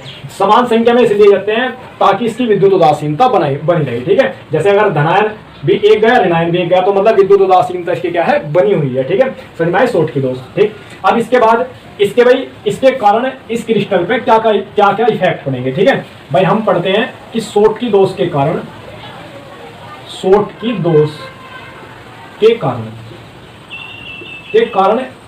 क्या क्या इफेक्ट पड़ने वाले हैं इस क्रिस्टल पे। ठीक है, तो ये इंपॉर्टेंट है, ये बात तुम्हें याद रखनी है भाई, शॉटकी दोष के कारण क्या क्या इफेक्ट पड़ने वाले हैं। पहला जो इफेक्ट पड़ेगा, घनत्व। हम 3 बात पढ़ेंगे, घनत्व पर क्या इफेक्ट पड़ेगा, दूसरा पढ़ेंगे द्रव्यमान पर क्या इफेक्ट पड़ेगा, द्रव्यमान पर क्या इफेक्ट पड़ेगा शॉटकी दोष के कारण, और तीसरा पढ़ेंगे भाई आयतन, आयतन पर क्या इफेक्ट पड़ेगा। देखो अब द्रव्यमान, घनत्व और आयतन पर शॉटकी इफेक्ट दोष का क्या प्रभाव पड़ेगा। देखो घनत्व क्या हो जाएगा, कम हो जाएगा, क्या हो जाएगा, डिक्रीज, यानी कि घट जाता है। जब इसमें से कुछ निकल के चला गया तो क्या हो गया, घनत्व तो घट ही जाएगा, और घनत्व के साथ साथ क्या होगा, इसका द्रव्यमान भी क्या हो जाएगा, घट जाएगा। ठीक है, लेकिन आयतन क्या होगा, इसका अपरिवर्तित होगा, नो चेंज, कोई चेंज नहीं आने का भाई आयतन में, नो चेंज, कोई भी चेंज आयतन में नहीं आने का, केवल घनत्व और द्रव्यमान में ही क्या पड़ेगा, इफेक्ट होगा इसका, शॉटकी दोष का। यानी कि शॉटकी दोष के कारण क्रिस्टल का क्या होता है, घनत्व और द्रव्यमान घटते हैं और आयतन क्या रहता है, अपरिवर्तित रहता है। समझ में आए ना। अब शॉटकी दोष किन किन कंडीशनों में उत्पन्न हो सकता है, तो शॉटकी दोष उत्पन्न करने वाली स्थितियां देखो भैया, शॉटकी दोष उत्पन्न करने वाली स्थितियां, तो शॉटकी दोष उत्पन्न करने वाली क्या क्या स्थितियां हैं जिससे शॉटकी दोष क्या होगा, उत्पन्न होगा। ठीक है, तो शॉटकी दोष उत्पन्न करने वाली 2 स्थितियां होती है भाई। पहली तो बात, शॉटकी दोष प्रबल आयनिक ठोसों में पाए जाते हैं, और प्रबल आयनिक ठोस भी ऐसे होने चाहिए कि जिनकी पहली कंडीशन है उप सहसंयोजन संख्या, तो उनकी क्या होनी चाहिए, उप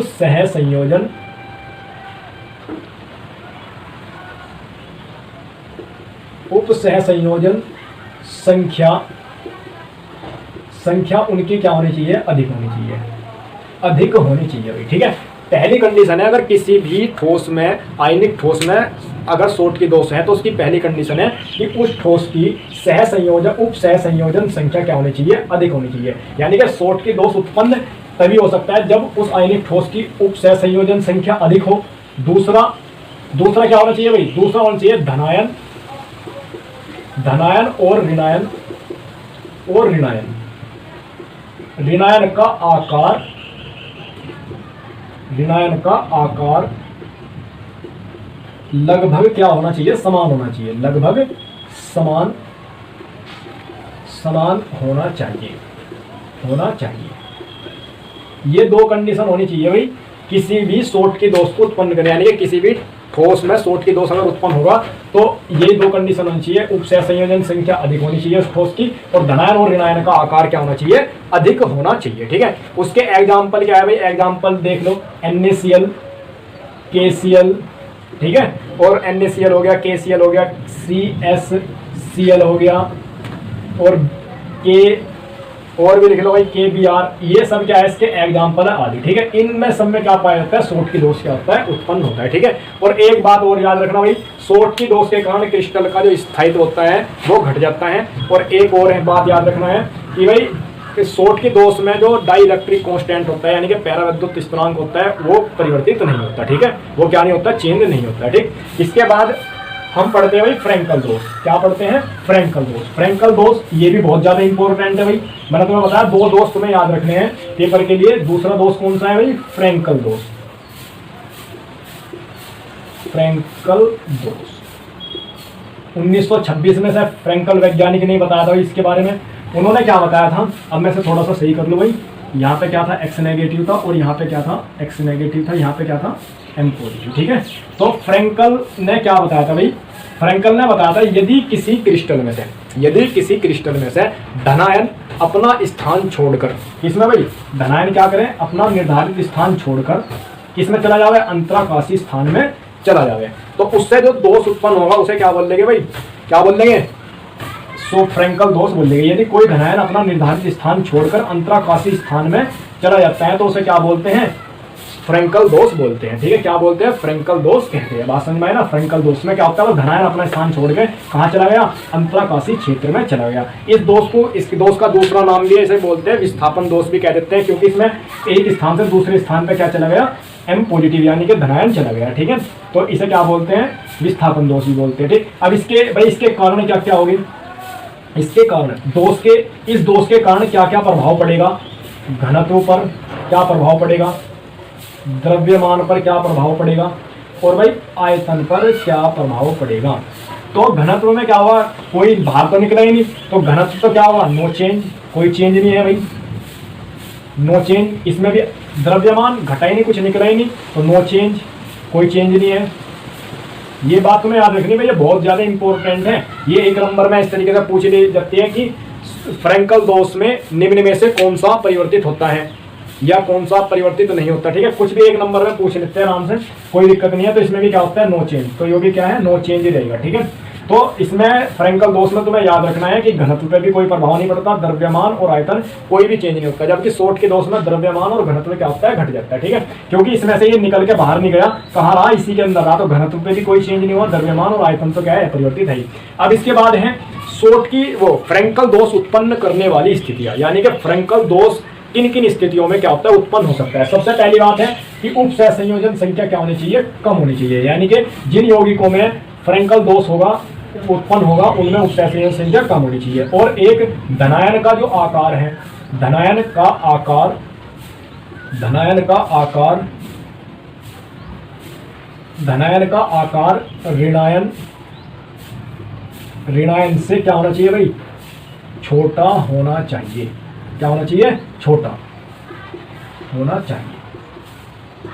ये दो कंडीशन याद रखनी है भाई तुम्हें कि फ्रैंकल दोष उत्पन्न करने वाली दो स्थितियां हैं कि उनमें क्या होना चाहिए, एक तो उपसह संयोजन संख्या बहुत कम होनी चाहिए, और एक धनायन का आकार ऋणायन से क्या होना चाहिए, बहुत ही छोटा होना चाहिए। ठीक है, और स्थायित्व की बात करें तो स्थायित्व इसमें भी क्या होता है, घटता ही है, और डाइलेक्ट्रिक कांस्टेंट जो पैराविद्युत स्थिरांक है वो क्या होता है भाई, फ्रैंकल दोष में बढ़ जाता है। बढ़ने का कारण यही है कि इसमें क्या होता है, जो आयन होते हैं वे समीप आ जाते हैं, आयन समीप यानी कि निकटवर्ती आ जाते हैं, जिससे क्या होता है पैराविद्युतांक इनका बढ़ जाता है। ठीक है, इसके बाद भाई और इनमें एक और बात याद रखनी, चालकता, ये फ्रैंकल दोष और शॉर्टकी दोष के कारण, फ्रैंकल दोष और शॉर्टकी दोष के कारण जो क्रिस्टल होते हैं वे चालकता की तरह क्या करते हैं, व्यवहार करते हैं। ठीक है, यानी कि उनमें चालकता गुण उत्पन्न हो जाता है। किस तरीके से, देखो भाई इस तरीके से उत्पन्न होगा चालकता गुण, जरा मैं दिखाऊं तुम्हें।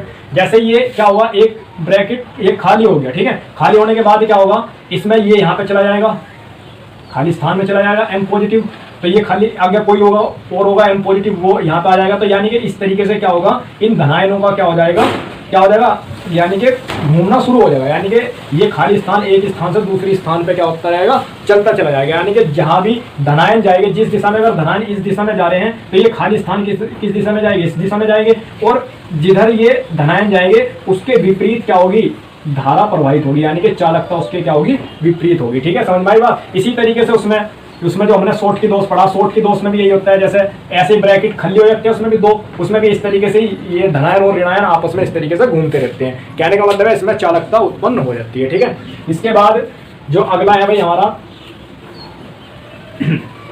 तो इस तरीके से चालकता इसमें उत्पन्न हो जाती है, बस याद रखना है तुम्हें। ठीक है, चलो मैं एक बार बता दूं, जैसे कि ये हमारे पास है, ये M पॉजिटिव लगा है, इधर M पॉजिटिव लगा है, इधर क्या लगा है, M पॉजिटिव लगा है, इधर क्या लगा है, M पॉजिटिव लगा है। सपोज करो यहाँ से ऋणायन रिक्ति क्या हुई, चली गई, ऋणायन रिक्ति क्या हुई, चली गई। ठीक है, इस तरीके से X नेगेटिव और X नेगेटिव और X नेगेटिव। ठीक है, यहाँ से ऋणायन रिक्ति चली गई तो क्या होगा, अब की बार क्या होगा, ये यहाँ पे आ गया, क्या आ गया, ये यहाँ पे आ गया। अब इसके बाद क्या हुआ, ये यहाँ पे चला गया M पॉजिटिव, ये क्या हुआ, इसके बाद क्या हुआ, ये यहाँ पे चला गया M पॉजिटिव। ठीक है, ये यहाँ गया, ये यहाँ गया, इसके बाद क्या हुआ, ये यहाँ पे चला गया।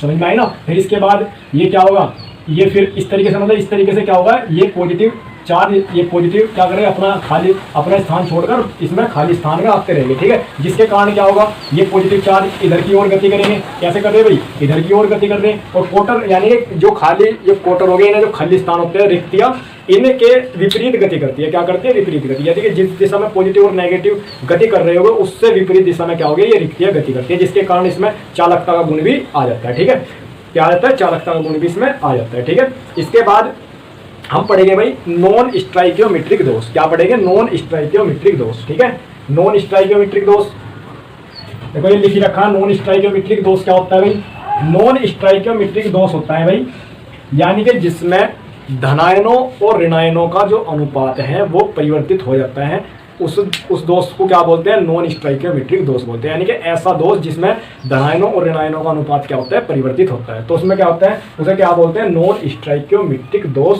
बोलते हैं। ठीक है, तो इसमें हम दो प्रकार के दोष पढ़ेंगे, एक तो धातु आधिक्य दोष पढ़ेंगे, एक क्या पढ़ेंगे, धातु न्यूनता दोष। ठीक है, क्या पढ़ेंगे, धातु आधिक्य दोष, और एक पढ़ेंगे धातु न्यूनता दोष। ठीक है, तो पहला हम क्या पढ़ रहे हैं भाई, धातु आधिक्य दोष, धातु आधिक्य दोष, धातु आधिक्य दोष। ठीक है, धातु आधिक्य दोष का मतलब क्या है कि जब क्रिस्टल में धातु की अधिकता होगी तो क्या होगा, धातु आधिक्य दोष आ जाएगा। यानी कि जब किसी क्रिस्टल में धातु की अधिकता पाई जाएगी तो उसमें क्या हो जाएगा, धातु आधिक्य दोष उत्पन्न हो जाएगा। और धातु की जो अधिकता है वो दो प्रकार से हो सकती है भाई। कितने प्रकार से, दो प्रकार से। पहला क्या है, ऋणायन रिक्तियों के कारण धातु आधिक्य दोष, धातु आधिक्य दोष। एक तो ऋणायन रिक्तियों के कारण धातु आधिक्य दोष, और दूसरा क्या हो सकता है भाई, दूसरा हो सकता है अंतराकाश में, यदि क्या जाए, अंतराकाश में क्या जाए, कोई भी क्या जाए भाई हमारा अमीर को भाई अंतराकाशी ऋणायनों के कारण, ये है,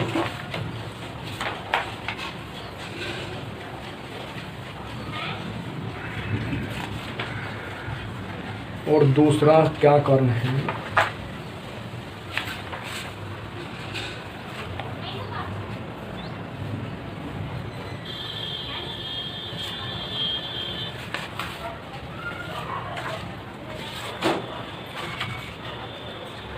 और दूसरा है भाई काशी धनायनों के कारण, धनायनों के कारण। देखो भाई, धातु आधिक्य दोष हम दो प्रकार से दिखाइए, जब ऋणायन रिक्तियों के कारण धातु आधिक्य दोष हो, और एक है अंतराकाशी धनायनों के कारण। तो इसे किस प्रकार से समझेंगे, जैसे मैं एक क्रिस्टल बना रहा हूँ भाई, ये मैं एक क्या बना रहा हूँ, क्रिस्टल।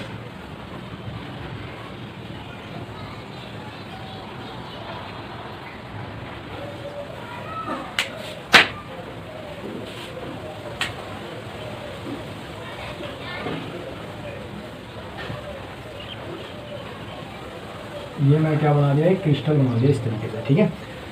तो इसमें क्या हुआ, X negative M positive, X negative M positive, X negative M positive, X negative M positive, X negative M positive, X negative M positive, X negative M positive, X negative M positive, ठीक है।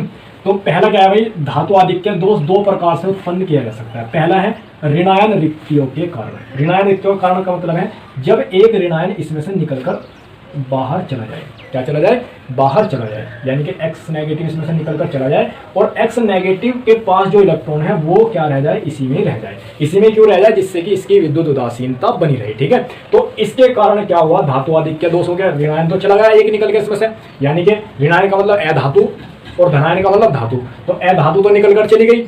तो अब क्या हुआ, धातुओं की संख्या बढ़ेगी, तो इससे क्या उत्पन्न हुआ, एक दोष उत्पन्न हुआ, जिसे क्या बोलते हैं, धातु आधिक्य दोष। कहने का मतलब है ये ऋणायन इलेक्ट्रॉन यहाँ, ये एक्स नेगेटिव यानी कि धातु यहाँ से निकल के चली गई। अब तक क्या था, जब ये एक्स नेगेटिव यहाँ था भाई, फिलहाल जब तक यहाँ था, तो इस क्रिस्टल में पूरे में ऋणायनों, यानी कि ऋणायनों का मतलब मैं ऐसा बोल रहा हूँ भाई अधातु, और इसे बोल रहा हूँ धातु पॉजिटिव वालों को। जब तक ये एक्स नेगेटिव यही था, तो इसमें क्या था, धातुओं और अधातुओं की संख्या क्या थी, समान थी। लेकिन जैसे ही एक अधातु यहाँ से निकल के क्या हुई, बाहर हुई, तो क्या हुआ, अब धातुओं की संख्या क्या हुई, बढ़ गई। तो बढ़ने के कारण क्या हुआ, धातु आधिक्य दोष। अब इसे क्या करना है, उदासीन करना है। उदासीन रहने के लिए जो नेगेटिव था इसके पास, वो अपना इलेक्ट्रॉन कहाँ छोड़ गया, यहाँ पर छोड़ गया। तो इस रिक्ति में क्या हुआ, इलेक्ट्रॉन उपस्थित है, इस रिक्ति में क्या है, एक इलेक्ट्रॉन उपस्थित है, इस रिक्ति में एक इलेक्ट्रॉन उपस्थित है, तो इसे बोलते हैं भाई एफ केंद्र। यदि ऋणायन, ये कौन सी ऋणायन निकल के गया, तो ऋणायन रिक्ति, और यदि ऋणायन रिक्ति में इलेक्ट्रॉन उपस्थित है तो उसे बोलते हैं एफ केंद्र। क्या बोलते हैं, एफ केंद्र। एफ केंद्र इसे बोलते हैं, एफ केंद्र, या इसे एफ रंग भी बोलते हैं। एफ रंग भी क्या करते हैं, बोलते हैं। एफ केंद्र या एफ रंग के कारण ही क्रिस्टल क्या दिखाते हैं, रंग दिखाते हैं, यानी कि इनके जो रंगीन होने का जो कारण है वो एफ केंद्र या एफ रंग के कारण ही है। जितने ज्यादा एफ केंद्र उपस्थित हो गए, ये इलेक्ट्रॉन इस तरीके से जितने ज्यादा हमें क्रिस्टल में मिलेंगे, उतने ज्यादा तीव्रता का क्या होगा, उतनी ज्यादा तीव्रता का कलर हमें दिखाई देगा, ठीक है। समझ में आई बात। ये कारण क्या है भाई, जैसे इस क्रिस्टल पे क्या पड़ेगा, प्रकाश पड़ेगा, ये क्या करेगा, उच्च ऊर्जा को अवशोषित कर लेगा, ऊर्जा को अवशोषित करके उच्च ऊर्जाओं की कक्षा में चला जाएगा, और उधर से आते हुए क्या करेगा, रंग को दिखाएगा, ठीक है। कहने का मतलब ये है कि जैसे ही इस पर प्रकाश पड़ेगा, यो एनर्जी उच्च ऊर्जा का प्रकाश अवशोषित करेगा, उसके कारण क्या दिखाएगा, उसके कारण ऊर्जा अवशोषित करके उच्च ऊर्जा कक्षाओं में चला जाएगा, और उधर से आते हुए वो जो उसने प्रकाश अवशोषित किया उसे विकिरण मतलब छोड़ेगा। छोड़ने के बाद क्या होगा, कुछ हमें कलर दिखाई देगा। कहने का मतलब ये है भाई, सीधी सी बात क्या है, जितने ज्यादा एफ केंद्र किसी भी क्रिस्टल में उपस्थित होंगे, उतना ही ज्यादा वो तीव्रता का कलर दिखाएगा, ठीक है। और जितने ज्यादा ये इलेक्ट्रॉन उपस्थित होंगे, उतना ही ज्यादा वो क्या होगा, चालकता भी क्या करेगा, प्रदर्शित करेगा, चालकता भी प्रदर्शित करेगा। और अगली बात है विद्युत चुंबकीय गुण, और चुंबकीय गुण भी क्या दिखाएगा, चुंबकीय गुण भी दिखाएगा, चुंबकीय गुण भी इसमें होंगे, क्योंकि अयुग्मित इलेक्ट्रॉन जितने ज्यादा होते हैं उतने ज्यादा चुंबकीय गुण भी उसमें उपस्थित होता है। कहने का मतलब यह है भाई, ऋणायन रिक्ति के कारण धातु आधिक्य दोष का मतलब यही है कि जब कोई ऋणायन अपना निर्धारित स्थान छोड़कर क्रिस्टल से बाहर चला जाता है और अपना संगत इलेक्ट्रॉन वहीं पर छोड़ देता है, जिससे कि इसकी विद्युत उदासीनता बनी रहे। तो इससे क्या होता है, इससे एक धातु मतलब धातु की संख्या अधिक हो जाती है, तो धातु आधिक्य दोष हो गया। लेकिन जिस ऋणायन रिक्ति में इलेक्ट्रॉन है उसका नाम है एफ केंद्र, एफ केंद्र या एफ रंग। और जितने ज्यादा ये एफ केंद्र उपस्थित हो गए, उतने ही ज्यादा कलर का यानी कि उतनी ज्यादा तीव्रता का हमें क्या मिलेगा, कलर प्राप्त होगा, ठीक है। समझ में आया ना। तो पहला तो कारण समझ में आ गया तुम्हारी कि धातु आधिक्य दोष किस प्रकार से करा, ऋणायन रिक्तिका के कारण। दूसरा है अंतराकाशी धनायनों के कारण। अब अंतराकाश में कोई क्या आ जाए, धनायन आ जाए। अंतराकाश में क्या आ जाए, कोई धनायन आ जाए। तो अंतराकाश में किस प्रकार से धनायन आ जाए भाई, इसमें बस तुम्हें दो दोष ज्यादा इंपॉर्टेंट है भाई, ये याद रखने हैं। एक तो फ्रेंकल दोष और एक सोट की दोष। ये दो दोष ही इंपॉर्टेंट है, इसमें से क्वेश्चन आता है। इतनी तो ऐसा पूछते नहीं, लेकिन हमारा काम तो पढ़ाने का, हम तो पढ़ा रहे हैं, ठीक है। तो फिर इसके बाद क्या है भाई, अब इसमें दूसरा कारण क्या है, अंतराकाशी धनायनों के कारण। अंतराकाशी धनायनों के कारण, सपोज करो एक धनायन यहाँ पे आ गया, अंतराकाश में आ गया धनायन, तो धनायनों की संख्या क्या हुई, बढ़ेगी। पहला समान थे, एक धनायन फालतू आ गया, यानी कि धनायन का मतलब धातु फालतू आ गई।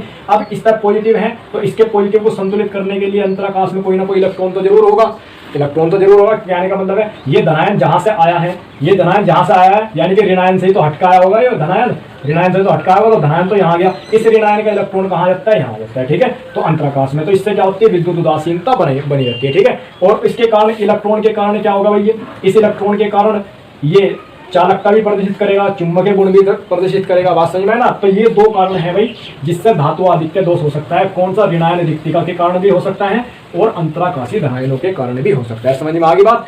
अब हम जो पढ़ेंगे अपना क्या पढ़ेंगे, धातु न्यूनता दोष। धातु न्यूनता दोष, इसे धातु आदित्य दोष को इंग्लिश में बोलते हैं भाई मेटल एक्सिस डिफेक्ट्स, और इसे बोलते हैं धातु न्यूनता दोष को मेटल डिफिशियंसी डिफेक्ट्स, ठीक है।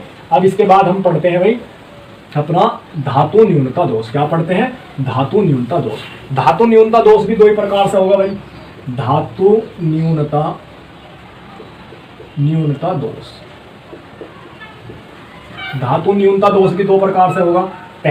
पहला क्या प्रकार होगा भाई धातु न्यूनता दोष का, पहला प्रकार होगा इसका, पहला होगा वही धनायन रिक्तियों के कारण। अब मैं पहले क्या होगा, धनायन रिक्तियों के कारण। और दूसरा क्या होगा, दूसरा होगा भाई, दूसरा, पहला तो धनायन रिक्तियों के कारण हो गया, दूसरा होगा इसमें अंतराकाशी ऋणायनों के कारण। दूसरा होगा अंतराकाशी ऋणायनों के कारण। तो पहला क्या होगा, धनायन रिक्तियों के कारण, दूसरा होगा अंतराकाशी ऋणायनों के कारण। जैसे मैं भी बना कर दिखाता हूँ, कोई क्रिस्टल बना दूं इस तरीके से,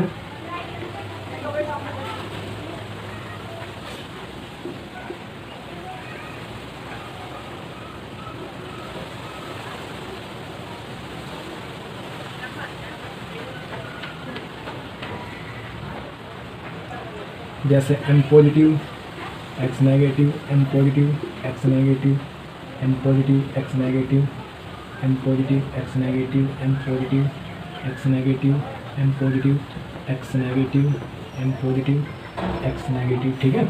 ये कोई क्रिस्टल बना दिया हमने, ठीक है। तो पहला क्या है भाई, धातु न्यूनता दोष दो प्रकार से उत्पन्न हो सकता है। पहला क्या है, धनायन रिक्तियों के कारण। धनायन रिक्तियों का मतलब है जैसे भी एक धनायन निकल के चला गया, धनायन क्या हुआ, निकल के चला गया, धनायन निकल के चला गया, तो भाई ये मैंने तुम्हें बताया ये क्या है, धातु है, और ये क्या है, अधातु, ठीक है। क्या है, अधातु।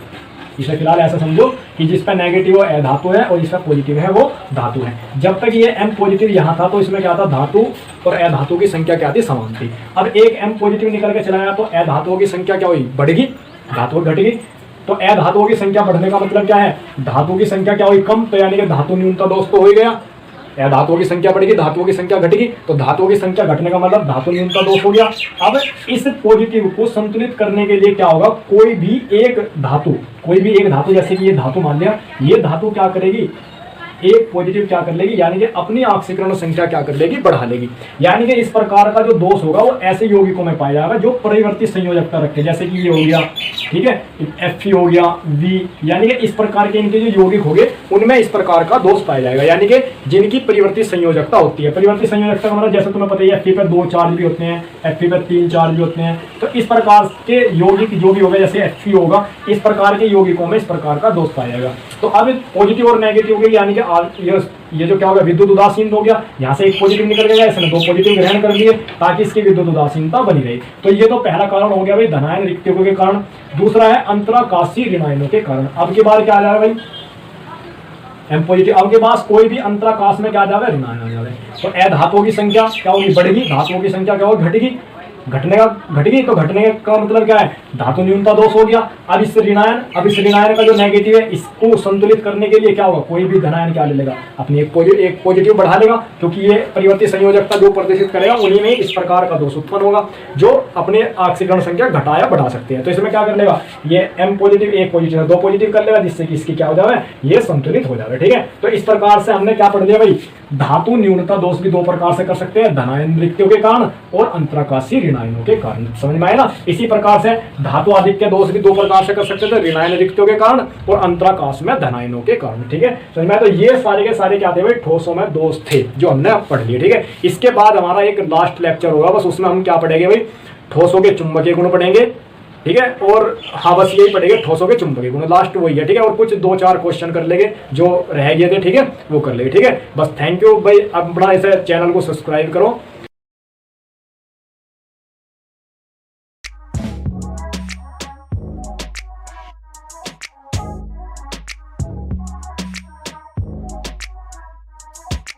तो अब हम अपना ठोस अवस्था का अगला लेक्चर पढ़ते हैं, लेक्चर नंबर 7। तो आज हम इस लेक्चर में पढ़ेंगे ठोसों के विद्युतीय गुण। क्या पढ़ेंगे, ठोसों के विद्युतीय गुण। ठीक है, तो अब हम इसे स्टार्ट करते हैं भाई। देखो, जैसे हम जानते हैं सभी ठोसों के जो चालकता होती है वो एक समान नहीं होती। ठीक है, तो उसी के आधार पर ठोसों को, चालकता के आधार पर ठोसों को 3 वर्गों में डिवाइड किया गया है। पहला क्या है, चालक है, जिसे क्या बोलते हैं, कंडक्टर्स बोलते हैं। दूसरा कुचालक है, जिसे इंसुलेटर बोलते हैं।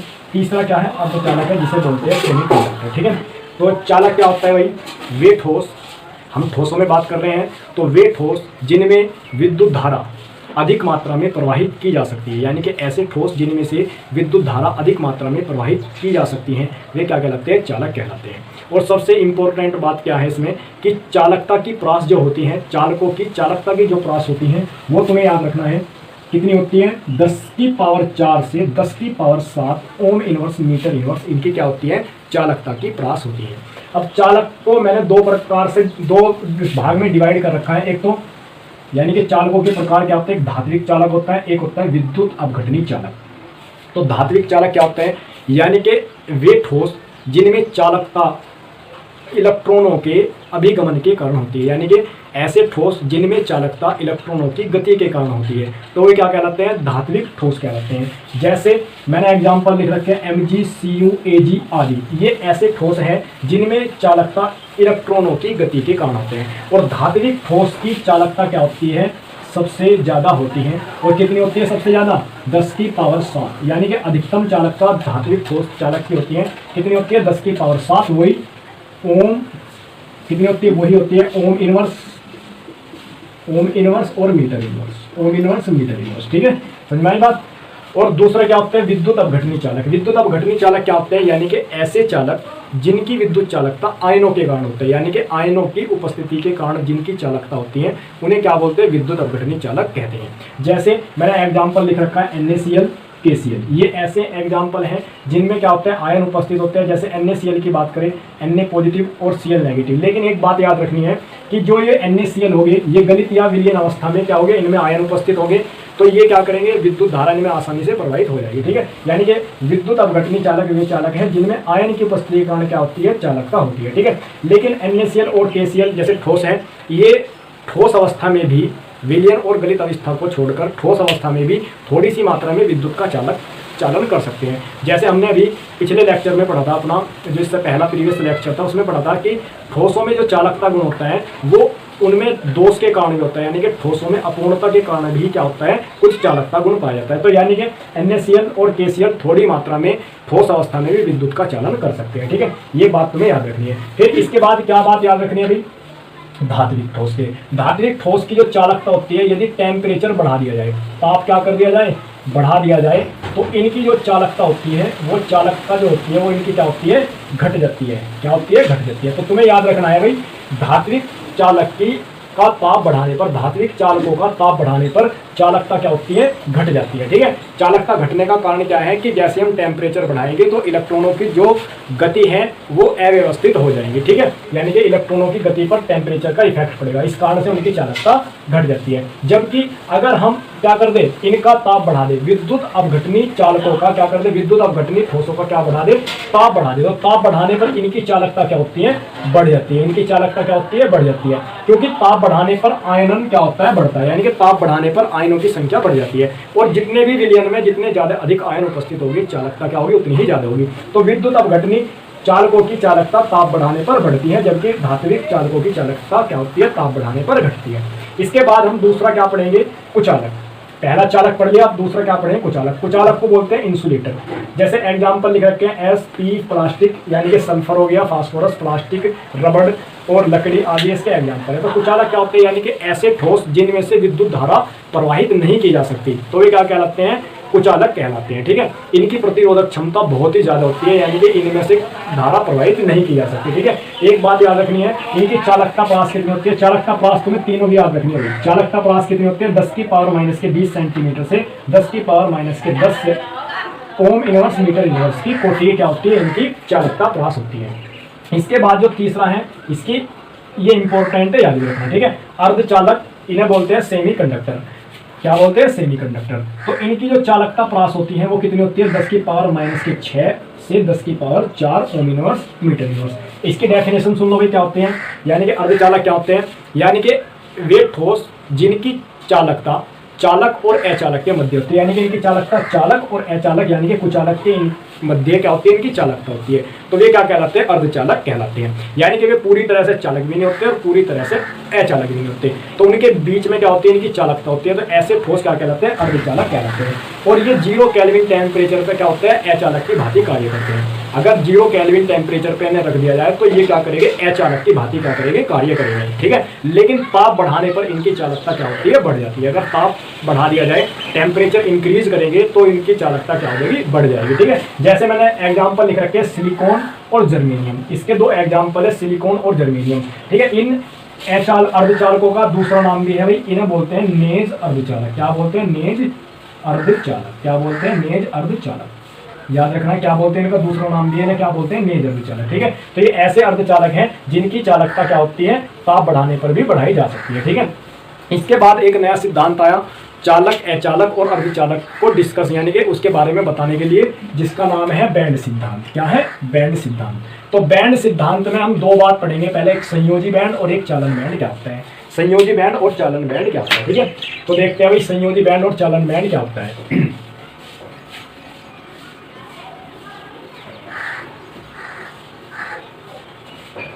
देखो, तो उससे पहले हम क्या पढ़ते हैं, एक आणविक कक्षक सिद्धांत आया था जिसने बताया था कि यदि हमारे 2 परमाणु कक्षक, एक परमाणु कक्षक ये, एक परमाणु कक्षक ये, यदि ये 2 परमाणु कक्षक आपस में अतिव्यापन करते हैं तो 2 आणविक कक्षक बनाते हैं। क्या बनाते हैं, 2 आणविक कक्षक। यानी कि ये तो है भाई परमाणु कक्षक, परमाणु कक्षक, और ये भी क्या है, परमाणु कक्षक, परमाणु कक्षक। और ये जो बने हैं भाई, ये जो बने हैं इसे बोलते हैं आणविक कक्षक, आणविक कक्षक। ठीक है, तो जो हमारा आणविक कक्षक सिद्धांत आया था, जो हमने 11वीं में पढ़ लिया होगा तुमने, तो उसमें क्या बताया था कि जितने परमाणु कक्षक यानी कि परमाणु कक्षक आपस में अतिव्यापन करके क्या बनाते हैं, 2 आणविक कक्षक बनाते हैं। परमाणु कक्षक मिलेंगे और आणविक कक्षक बनाएंगे, यानी कि जितने कक्षक मिलेंगे उतने ही कक्षक बनाएंगे। एक ये मिला, एक ये मिला, 2 मिले तो 2 ही इन्होंने क्या बनाए, आणविक कक्षक। बस इनमें अंतर क्या है, इसमें एक की ऊर्जा तो कम है और एक की ऊर्जा क्या है, ज्यादा है। जितनी ऊर्जा इसकी कम है उतनी ऊर्जा इसकी क्या है, ज्यादा है। इसे इन्होंने बोला एंटी बॉन्डिंग मोलिकुलर ऑर्बिटल, इसे बोला bonding molecular orbital. Anti bonding का मतलब होता है प्रतिबंधित आणविक कक्षक, इसका मतलब है बंधित आणविक कक्षक। ठीक है, इसका प्रतिबंधित आणविक कक्षक ये होता है बंधित आणविक कक्षक। ठीक है, तो इस प्रकार से क्या होता है, आणविक कक्षक सिद्धांत में हमने पढ़ा था 11वीं में कि भाई परमाणु कक्षक मिलकर क्या बनाते हैं, आणविक कक्षक बनाते हैं। ठीक है, तो अब संयोजी बैंड से इसका क्या मतलब है भाई, अब जैसे कि ये तो एक परमाणु कक्षक हो गया, एक परमाणु कक्षक। अब जैसे हम किसी धातु की बात करते हैं भाई, धातु में क्या होता है, धातु में तो बहुत सारे परमाणु होते हैं। तो धातु में क्या होता है, बहुत सारे परमाणु। अब बहुत ही सारे परमाणु आपस में मिलेंगे, मिलके क्या बनाओगे, अतिव्यापन करेंगे। अतिव्यापन करके क्या बनाओगे, बहुत ही सारे क्या बनाओगे, इस तरीके के क्या बनाओगे, आणविक ऑर्बिटल बनाओगे। और इन ऑर्बिटल के बीच में जो आणविक ऑर्बिटल होते हैं, इनके बीच में जो एनर्जी गैप होता है वो क्या होता है, बहुत ही कम होता है। ये बात भी याद रखनी है, कितना होता है, इतना ज्यादा इनमें क्या होता है, गैप नहीं होता है। अब धातु में क्या होता है, बहुत सारे परमाणु होते हैं, तो बहुत सारे परमाणु मिलकर क्या बनाओगे भाई, बहुत सारे परमाणु मिलकर क्या बनाओगे, बहुत ही सारे इस तरीके के क्या बनाओगे, आणविक कक्षकों का क्या करेंगे, निर्माण करेंगे। ये मैंने इस तरीके से ना दिखा के इस तरीके से दिखा दिया, ठीक है। बहुत सारे आणविक कक्षकों का क्या करेंगे, निर्माण करेंगे। और इनके दो आणविक कक्षकों के बीच में क्या होगा, अंतर क्या होगा, बहुत ही कम होगा। तो एक तरीके से क्या बनेगा, एक तरीके से ये हमें क्या मिलेगा, एक बैंड सा प्राप्त हो जाएगा। क्या प्राप्त होगा, बैंड, जिसका नाम है ऊर्जा बैंड, जिसे क्या बोलते हैं, ऊर्जा बैंड बोलते हैं। क्या बोलते हैं, ऊर्जा बैंड, क्या बोलते हैं, ऊर्जा बैंड, ठीक है। अब जैसे ये ऊर्जा बैंड मिला, अगर जैसे सपोज करो मैं, ये तो बन गया, जैसे सपोज करो मैं अब Li की बात करता हूँ। Li में कितने, Li परमाणु, Li की बात कर लो, Li में कितना होता है, 1s और 2s। क्या होता है, 1s2 2s2, 3 होता है ना इसका। तो 1s वाले कक्षक मिलके भी इस तरीके के, बहुत सारे 1s कक्षक मिलके भी इस तरीके का क्या बनाओगे, एक बैंड बनाओगे। और 2s वाले 2s वाले भी मिलके क्या बनाओगे, इसी तरीके का बैंड बनाओगे।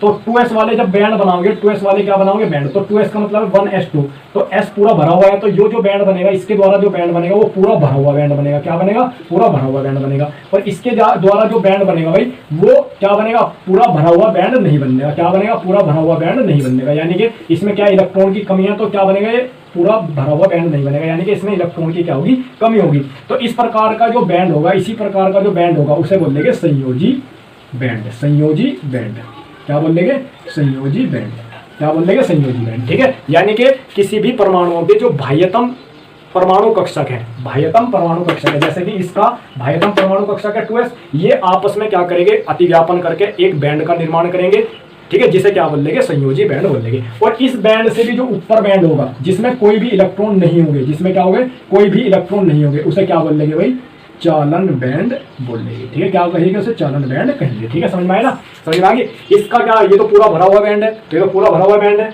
इसे तो ये तो पूरा भरा, इसका तो कोई यूज ही नहीं है। एक क्या है, इसमें 1s वाले बहुत सारे आणविक परमाणु कक्षक मिले और क्या बनाया, एक इस तरीके से अर्धपूरित। ये संयोजी बैंड क्या होता है, अर्धपूरित ये बनाया, इसे क्या बोला, इस तरीके का ही बैंड बना, लेकिन ये पूरा भरा हुआ बैंड नहीं है, तो इसे क्या बोलते हैं, संयोजी बैंड। और इससे जो अगला बैंड होगा, जिसमें कोई भी इलेक्ट्रॉन नहीं होगा, उसे क्या बोलते हैं, चालन बैंड। तो इस संयोजी बैंड से इलेक्ट्रॉन ऊर्जा लेके कहाँ पे जाते हैं, इस चालन बैंड में जाते हैं। ये जब इलेक्ट्रॉन यहाँ पे आते हैं तो ये मुक्त होते हैं, तो इन मुक्त इलेक्ट्रॉनों के कारण ही क्या प्रवाहित होती है, धारा प्रवाहित, यानी कि इन मुक्त इलेक्ट्रॉन के कारण ही ये क्या प्रदर्शित करते हैं, चालकता का गुण प्रदर्शित करते हैं, ठीक है। तो अब इसमें बैंड सिद्धांत में हमने पढ़ लिया भाई, चालक बैंड और संयोजी बैंड क्या होते हैं। इसके बाद अब चालकों की बात करें भाई, चालकों में क्या होता है, चालकों में संयोजी बैंड और चालन बैंड आपस में क्या करते हैं, अतिव्यापन करते हैं। तुम्हें दिख रहा है, अतिव्यापन का मतलब है कि इनके बीच में एनर्जी गैप कुछ भी नहीं होता, ठीक है। अतिव्यापन कर लिया, तो इस संयोजी इलेक्ट्रॉन के जो संयोजी बैंड के जो इलेक्ट्रॉन है, वे आसानी से किस में चले जा सकते हैं भाई,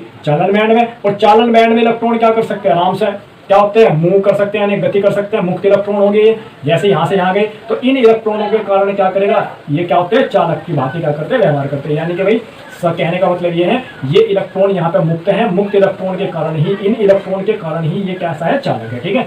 अब इसमें अर्धचालक की बात करें, अर्धचालक में संयोजी बैंड और चालन बैंड, ये संयोजी बैंड है, ये चालन बैंड है। इनके बीच में जो एनर्जी गैप होता है वो 3 इलेक्ट्रॉन वोल्ट से क्या होता है, कम होता है। 3 इलेक्ट्रॉन वोल्ट से क्या होता है, कम होता है, यानी कि इतना ज्यादा गैप नहीं होता। यदि मैं थोड़ा सा टेम्परेचर बढ़ा दूं तो इससे क्या हो जाएगा, इससे इलेक्ट्रॉन यहाँ पे आराम से जा सकते हैं। और इलेक्ट्रॉन यहाँ गए तो इन इलेक्ट्रॉनों के कारण क्या हो जाएगा, ये थोड़ा सा चालकता का गुण प्रदर्शित कर सकता है, यानी कि टेम्परेचर बढ़ाने पर। लेकिन इनके बीच में कुचालकों की बात कर ले, कुचालकों में क्या होता है भाई, एनर्जी गैप क्या होता है, 3 इलेक्ट्रॉन वोल्ट से बहुत ही ज्यादा होता है। यदि टेम्परेचर भी बढ़ा दिया जाए तो यहाँ पर कोई भी इलेक्ट्रॉन नहीं पहुंच पाएगा, ठीक है। और जब यहाँ पे इलेक्ट्रॉन नहीं पहुंच पाएगा तो ये चालकता की भांति कार्य नहीं करेगा, ठीक है। इनमें कोई इलेक्ट्रॉन नहीं होगा फ्री, तो ये चालकता की भांति कार्य नहीं कर सकते। तो चालन बैंड ने यही बताया था भाई कि चालक वे होते हैं जिनमें संयोजी बैंड और चालन बैंड के मध्य अतिव्यापन होता है, विनों तो बोलते हैं चालक। और अचालक वे होते हैं, यानी कि अर्धचालक वे होते हैं जिनमें संयोजी बैंड और चालन बैंड के मध्य जो ऊर्जा का अंतर होता है वो 3 इलेक्ट्रॉन वोल्ट से कम होता है, वे अर्धचालक होते हैं। और कुचालक उन्होंने ये बताया था भाई जिनमें संयोजी बैंड और चालन बैंड के मध्य ऊर्जा का अंतर क्या होता है, 3 इलेक्ट्रॉन वोल्ट से ज्यादा होता है, उसे बोलते हैं कुचालक, ठीक है। और जो ये ऊर्जा अंतराल होता है भाई, इसे फॉरबिडन गैप भी बोलते हैं। क्या बोलते हैं? फॉरबिडन गैप भी बोलते हैं, ठीक है। इसे याद रखना, इंग्लिश में फॉरबिडन गैप भी बोलते हैं, ठीक। अब इसके बाद हम क्या पढ़ रहे हैं भाई? ये तो हो गया संयोजी बैंड। इसके बाद हम पढ़ रहे हैं भाई अर्धचालकों के प्रकार। अर्धचालकों के प्रकार, अर्धचालक दो प्रकार के होते हैं भाई, एन प्रकार का अर्धचालक, पी प्रकार का अर्धचालक। एन प्रकार का अर्धचालक, पी प्रकार का अर्धचालक, ठीक है। अभी हमने अर्धचालक पढ़े थे, हमारे पास जो एसआई और जी, ये तो हमारे पास थे कौन से अर्धचालक थे? नेज अर्धचालक। अर्धचालक कौन से अर्धचालक थे? नेज अर्धचालक, ठीक है। और ये जो अर्धचालक होते हैं एन प्रकार और ये पी प्रकार का, इन्हें बोलते हैं भाई बाह्य अर्धचालक। क्या बोलते हैं? बाह्य अर्धचालक। ये किस प्रकार से बनाए जाते हैं बाह्य अर्धचालक? जैसे मुझे एन प्रकार का अर्धचालक बनाना है, क्या बनाना है? एन प्रकार का अर्धचालक। तो मैं क्या करूंगा, इनमें से कोई भी, बोरोन, फास्फोरस, आर्सेनिक, BiSb, इनमें से भी ये भाई, ये सारे के सारे कौन से हैं? 5 संयोजी। कौन से हैं? 5 संयोजी परमाणु हैं। क्या है? 5 संयोजी परमाणु। कहने का मतलब है इनके बाह्य कोश में कितने इलेक्ट्रॉन है? 5 इलेक्ट्रॉन है। जैसे फास्फोरस की बात कर लो, 2, 8 और 5 इलेक्ट्रॉन है, यानी कि सारे के सारे कैसे हैं? 5 संयोजी परमाणु हैं। यदि मैं इनमें से कोई सभी एक परमाणु किसमें मिला दूं? एसआई में मिला दूं या जर्मेनियम में मिला दूं? तो जबकि ये जर्मेनियम, जो एसआई और सिलिकॉन वाले हैं, ये कौन से हैं? 4 संयोजी। कौन से हैं? 4 संयोजी वाले। क्या है भाई? 4 संयोजी वाले। जर्मेनियम और सिलिकॉन, सिलिकॉन और जर्मेनियम कौन से हैं? 4 संयोजी वाले। अगर मैं सिलिकॉन और जर्मेनियम में क्या मिला दूं? 5 संयोजी वाला कोई भी अपद्रव्य मिला दूं। 5 संयोजी वाला कोई भी अपद्रव्य का हो चाहे अशुद्धि का हो, इन्हें बोलते हैं अशुद्धि। यानी कि अगर हम शुद्ध, किसमें कहने का मतलब है नेज अर्धचालक में क्या मिलाते हैं? कोई भी बोरोन मिलाओ, फास्फोरस मिलाओ, आर्सेनिक, Bi, इन्हें बोलते हैं अशुद्धि। थोड़ी सी मात्रा में अगर मैं इसमें मिला दूं, जर्मेनियम में मिला दूं या सिलिकॉन में मिला दूं, तो हमें क्या प्राप्त होगा? एन प्रकार का अर्धचालक प्राप्त होता है। क्या प्राप्त होगा? एन प्रकार का अर्धचालक प्राप्त होता है। एन प्रकार का अर्धचालक का मतलब कैसे भाई? जैसे भाई अभी मैंने तुम्हें क्या बताया कि हमारे पास, जैसे मैंने क्या मिला दिया? आर्सेनिक मिला दिया। आर्सेनिक है हमारे पास 5 संयोजी वाला परमाणु, जैसे हो गया। अब जबकि सिलिकॉन क्या है? 4 संयोजी वाला परमाणु। 4 संयोजी वाला, 1, 2, 3, 4। इसी तरीके से एक ऐसा यहाँ लगा दो, 1, 2, 3, 4, 4 और लगा दो इसके, 1, 2, 3, 4 और लगा दी भाई, 1, 2, 3, 4। तो एक बॉन्ड यहाँ बना, एक बॉन्ड यहाँ बना, एक यहाँ बना, एक यहाँ बना, ठीक है, समझ में आया ना। अब एक इलेक्ट्रॉन क्या हुआ? आर्सेनिक का मुक्त है, तो इस मुक्त इलेक्ट्रॉन के कारण ही इसे क्या बोलते हैं? एन प्रकार का अर्धचालक कहते हैं। और इस मुक्त इलेक्ट्रॉन के कारण ही ये क्या प्रदर्शित करता है? चालकता प्रदर्शित करता है। यानी कि चालकता का गुण क्या होता है इसमें? इस मुक्त इलेक्ट्रॉन के कारण ही होता है, ठीक है। जैसे ही, और एक बात और याद रखनी, यदि मैं सिलिकॉन या जर्मेनियम में 5 संयोजी वाली मिला दूं चाहे 3 संयोजी, कहने का मतलब है यदि मैं सिलिकॉन और जर्मेनियम में थोड़ी सी मात्रा में अशुद्धि मिलाता हूं, तो उस अशुद्धि मिलाने की जो प्रक्रिया है उसे बोलते हैं अपमिश्रण या डोपिंग। क्या बोलते हैं? अपमिश्रण या डोपिंग, ठीक है। तो ये बात समझ में आई ना भाई कि एन प्रकार का अर्धचालक कब बनेगा? जब हम सिलिकॉन या जर्मेनियम में 5 संयोजी वाले का मतलब क्या है? बोरोन, फास्फोरस, आर्सेनिक, BiSb, कोई सभी एक मिला देंगे तो उसे मिलाने से क्या होगा? एक इलेक्ट्रॉन फ्री रह जाएगा, क्योंकि इसके पास है 5 इलेक्ट्रॉन। कितने? 1, 2, 3, 4, 5 हो गए। और ये क्या करेगा? केवल 4 इलेक्ट्रॉन से ही, SI के 1 इलेक्ट्रॉन, 2, 3, 4 से ही बॉन्ड बना होगा, जबकि 1 इलेक्ट्रॉन इसका क्या होगा? फ्री होगा। तो इस फ्री इलेक्ट्रॉन के कारण ये क्या करेगा? चालकता का गुण प्रदर्शित करेगा, ठीक। इसके बाद पी प्रकार के देख लो। पी प्रकार के किस तरीके से होगी? अगर मैं क्या मिला दूं? Al मिला दूं, या मैं क्या मिला दूं? In मिला दूं, या Ti, ठीक है, इनमें से कोई सा भी मिला दूं, ठीक है, In, Ti कुछ भी मिला दूं, या Ga मिला दूं। तो ये कौन से है भाई? ये है 3 संयोजी वाले, 3 संयोजी वाले परमाणु। क्या है? 3 संयोजी वाले परमाणु। यदि मैं क्या करूं? इनमें से SI और G में कोई सा भी एक मिला दूं, क्या करूं? एक मिला दूं, या तो Al मिला दूं, In मिला दूं, Ti, Ga, कोई सा भी, ठीक है। ये सारे कौन से? 3 संयोजी वाले। और ये तुम्हें बताया ये कौन से हैं? 4 संयोजी वाले। कौन से? 4 संयोजी वाले। अब मैं क्या कर रहा हूँ? 4 संयोजी वाले में कौन सा मिला रहा हूँ? 3 संयोजी वाला। जैसे कि मैंने क्या मिला दिया भाई? ये मिला दिया। अब की भाई क्या मिला दिया? Al मिला दिया। Al के पास कितने इलेक्ट्रॉन हो गए? 1, 2, 3 हो गए, क्योंकि 3 संयोजी वाला है। तो एक क्या होगा? ये यहाँ पे क्या बनेगा? होल बन जाएगा। क्या बन जाएगा? होल। यहाँ पे तो इलेक्ट्रॉन होगा नहीं, तो इसे क्या बोलते हैं? कोटर। क्या बोलते हैं? कोटर। तो इस कोटर के कारण भी क्या होगा? धारा प्रवाहित हो जाएगी। कहने का मतलब चालकता गुण प्रदर्शित करेगा। किस प्रकार से? जैसे कोटर है, कोटर में यहाँ का इलेक्ट्रॉन यहाँ देगा, आ गया ये इलेक्ट्रॉन यहाँ, ये तो इलेक्ट्रॉन यहाँ गया, यहाँ पे एक कोटर बना। इसी प्रकार से अगली बार क्या होगा? अगली बार एक इलेक्ट्रॉन, ये वाला इलेक्ट्रॉन फिर यहाँ आ जाएगा, ये यहाँ गया फिर यहाँ बना, फिर ये इलेक्ट्रॉन कहाँ आ जाएगा, यहाँ आ जाएगा, ये बना। तो इसी तरीके से क्या होगा, ये जो कोटर तो क्या हो रहे हैं, इधर की दिशा में जा रहे हैं, इलेक्ट्रॉन क्या हो रहे हैं, इधर से इधर को जा रहे हैं। तो कोटर की विपरीत क्या जा रहे हैं, इलेक्ट्रॉन जा रहे हैं। तो इसमें क्या कर रहा है, कोटर ने गति करी, इलेक्ट्रॉन तो कर ही रहे हैं, कोटर ने गति करी। तो इसमें जो धारा प्रवाहित होती है वो किसके कारण होती है भाई, कोटर के कारण। किसके कारण होती है, कोटर के कारण। तो तुम्हें ये बात भी ध्यान रखनी है कि N प्रकार के अर्धचालकों में जो धारा प्रवाहित होती है वो इलेक्ट्रॉनों के कारण होती है, और जबकि P प्रकार के अर्धचालक में जो धारा प्रवाहित होती है वो कोटर के कारण होती है। किसके कारण होती है, कोटर के। ठीक है, तो बात समझ में आई। ये बात और याद रख लियो भाई, ये क्वेश्चन 1 नंबर में बहुत बार पूछ लेते हैं कि यदि हम सिलिकॉन या जर्मेनियम में 5 संयोजी वाला कोई भी अपद्रव्य मिलाते हैं तो किस प्रकार का अर्धचालक बनता है, या हम सिलिकॉन या जर्मेनियम में 3 संयोजी वाला अपद्रव्य मिलाते हैं तो किस प्रकार का अर्धचालक बनता है। ठीक है, तो ये तुम्हें बात याद रखनी है, बस इसमें इतना ही याद रखना है। ठीक है, अब हम जो अगला पढ़ेंगे वो पढ़ेंगे ठोसों के चुंबकीय गुण। ठीक है, तो अब हम पढ़ते हैं चुंबकीय गुण। ठीक है, ठोसों के चुंबकीय गुण। ठीक है, तो सभी पदार्थों के साथ कुछ ना कुछ चुंबकीय गुण क्या होते हैं, संबंधित होते हैं, और ये चुंबकीय गुण जो होते हैं ये इलेक्ट्रॉन के कारण ही उसमें होते हैं। ठीक है, कहने का मतलब है परमाणुओं में जो इलेक्ट्रॉन होता है वो एक छोटे चुंबक की भांति क्या करता है, कार्य करता है।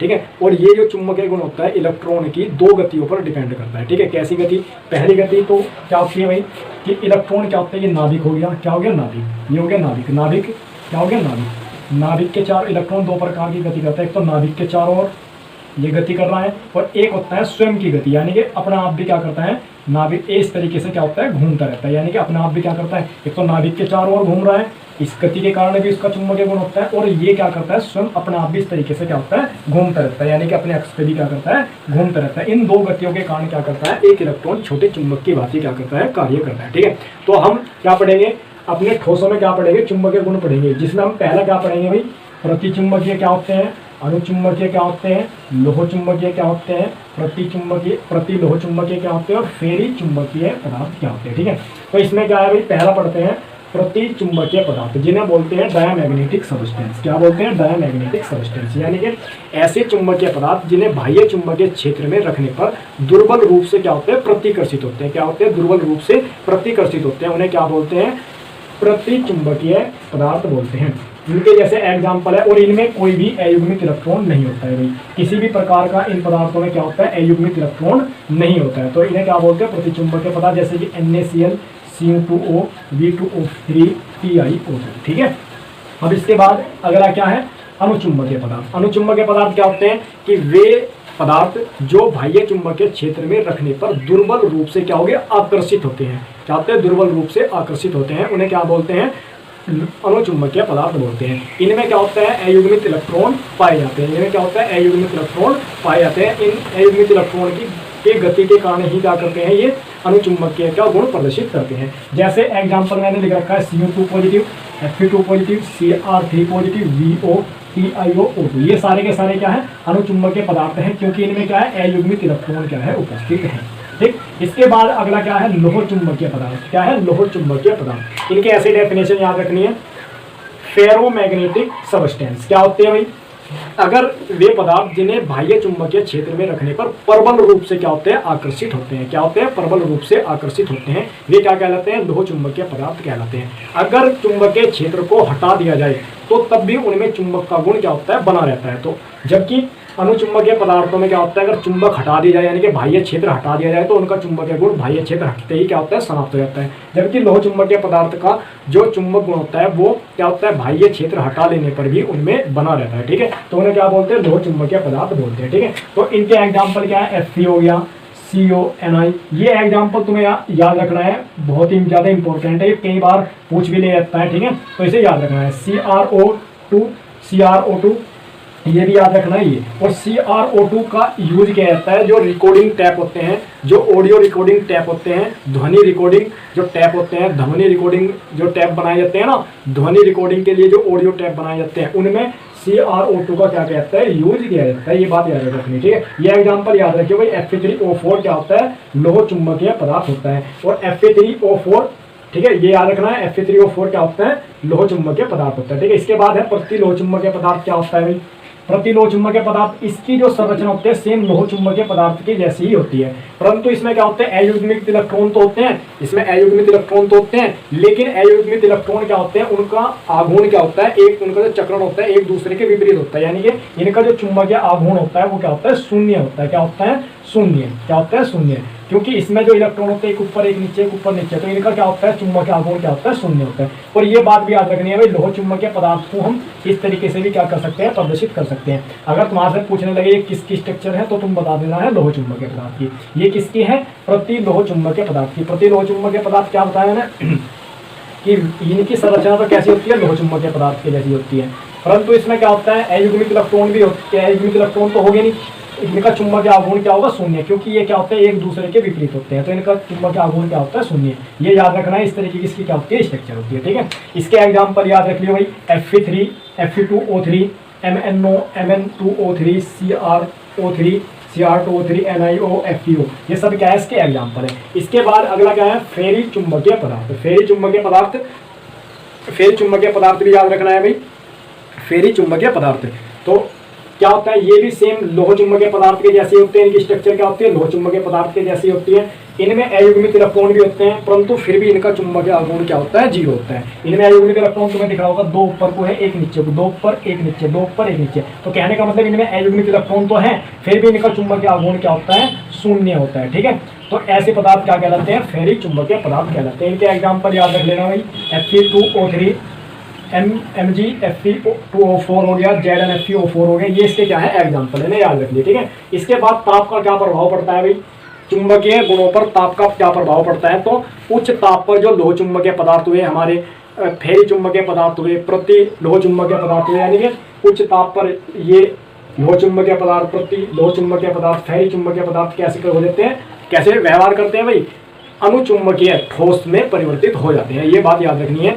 अगर हम उच्च ताप बढ़ा दे, लोह चुंबकीय पदार्थ, प्रति चुंबकीय पदार्थ और फेरी चुंबकीय पदार्थ अनुचुंबकीय पदार्थ की तरह क्या करते हैं, व्यवहार करते हैं, यानी कि उच्च ताप पर ये लोह चुंबकीय पदार्थ, प्रति लोह चुंबकीय पदार्थ और फेरी चुंबकीय पदार्थ अनुचुंबकीय पदार्थों में क्या होते हैं, परिवर्तित हो जाते हैं। ठीक है, जैसे कि Fe3O4 है, Fe3O4 है, ये 850 केल्विन टेम्परेचर पर अनुचुंबकीय की तरह क्या करता है, व्यवहार करता है। ये बात याद रखनी है, 850 केल्विन टेम्परेचर पर ये क्या करता है, अनुचुंबकीय की भांति क्या करता है, व्यवहार करता है। ठीक है, समझ में आई बात। इसके बाद ये 3 बात याद रखनी है भाई, कि लोह चुंबकीय पदार्थ की स्ट्रक्चर ये होती है, प्रति लोह चुंबकीय पदार्थ की ये होती है, और इसके बाद ये क्या होती है, फेरी चुंबकीय पदार्थ की स्ट्रक्चर क्या होती है, ये होती है। ठीक है, इसके बाद एक ये मैंने लिख रखा है नोट, ये तुम्हें बहुत ही ज़्यादा याद भी रखना है और बहुत ही ज़्यादा क्या है, ये इम्पोर्टेंट भी है। ठीक है, देखो नोट में क्या लिख रखा है, ये याद रखना है। इसके ऊपर मैं 2 क्वेश्चन कराऊंगा, वो बहुत ही ज़्यादा इंपॉर्टेंट हो गए। क्या है, चतुष्फलकीय रिक्तियाँ। चतुष्फलकीय रिक्तियाँ हमेशा परमाणुओं की संख्या के क्या होती है, डबल होती है, यानी कि एक परमाणु 2 चतुष्फलकीय रिक्ति का क्या करता है, निर्माण करता है, जबकि एक परमाणु केवल एक अष्टफलकीय रिक्ति का क्या करता है, निर्माण करता है। तो तुम्हें ये बात याद रखनी है कि परमाणुओं की डबल क्या होती है, चतुष्फलकीय रिक्ति, और परमाणुओं के बराबर क्या होती है, अष्टफलकीय रिक्ति होती है। ठीक है, जैसे मेरे से एक क्वेश्चन, मैं तुम्हें एक क्वेश्चन बता रहा हूँ, इसमें पूछ रखा है कि एक यौगिक HCP बनाता है। देखिए क्वेश्चन लिख रहा हूँ भाई, एक यौगिक HCP बनाता है। HCP का मतलब तुम्हें पता ही होगा, हेक्सागोनल क्लोज पैकिंग वाली स्ट्रक्चर बनाता है। ठीक है, इसके हमें बताना है, इसके 0.5 मोल में 0.5 मोल में कुल रिक्तियों की संख्या बतानी है, कुल रिक्तियों की संख्या।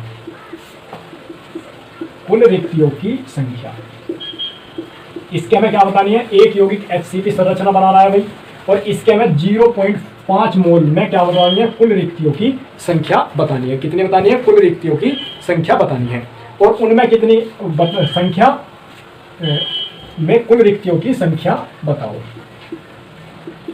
ठीक है, तो कैसे करोगे भाई, कुल रिक्तियों की संख्या देखो भाई, हमें पता है एक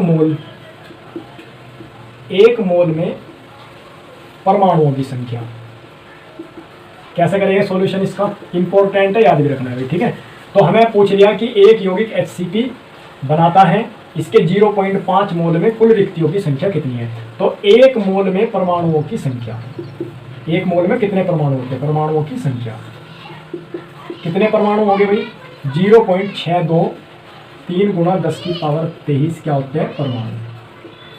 कितने होते हैं? 1 मोल में इतने परमाणु होते हैं। तो 0.5 मोल में परमाणुओं की संख्या कितनी हो जाएगी? 0.5 से क्या कर दो? गुणा कर दो 10 की पावर 23 परमाणु। तो हमने क्या निकाल लिया भाई? गुणा करने के बाद क्या आ जाएगा इसका? इसकी गुणा करने के बाद आ जाएगा 3.011 गुणा 10 की पावर 23 परमाणु। तो हमने क्या निकाल लिया भाई? 5 मोल में इतने परमाणु हैं। कितने परमाणु हैं? 3.011 क्या है? परमाणु है। तो परमाणु हमने निकाल लिए, इतने परमाणु हैं। तो हमें पता ही है भाई चतुष्फलकीय रिक्ति क्या होती है। अभी मैंने नोट लिख रखा है, चतुष्फलकीय रिक्ति। चतुष्फलकीय रिक्ति जो होती है, रिक्ति कितनी होती है भाई? 2 गुना परमाणुओं की संख्या, परमाणुओं की संख्या। अब तो 2 गुना परमाणुओं की संख्या कितनी है? 3.011 गुना 10 की पावर 23। तो इसके करने के बाद कितना आ जाएगा भाई? 2 2 0 और 6 गुना 10 की पावर कितना आ जाएगा? 23। इतनी रिक्ति तो होगी चतुष्फलकीय रिक्ति। और अष्टफलकीय रिक्ति, अष्टफलकीय रिक्ति अष्टफलकीय रिक्ति कितनी हो जाएगी भाई? वो तो कितनी होती है? परमाणुओं की संख्या के क्या होती है? बराबर होती है परमाणुओं की संख्या। कितनी परमाणुओं की संख्या भाई कितनी आई थी? 3.011 गुना 10 की पावर 23। अब हमारे से पूछ रहा है कुल रिक्ति, कुल रिक्तियों की संख्या, कुल रिक्तियों की संख्या, कुल रिक्तियों की संख्या, कुल रिक्तियों की संख्या क्या हो जाएगी भाई? चतुष्फलकीय रिक्ति,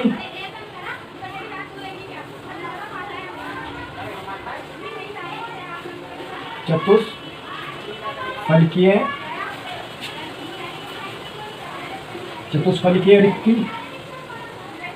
और प्लस क्या कर दो? अष्टफलकीय रिक्ति।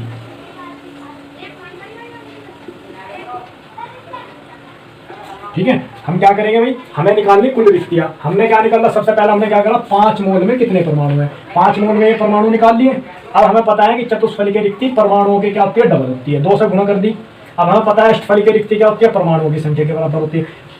चतुष्फलकीय रिक्ति निकलेगी, अष्टफलकीय रिक्ति निकलेगी। कुल रिक्ति कितनी होती है?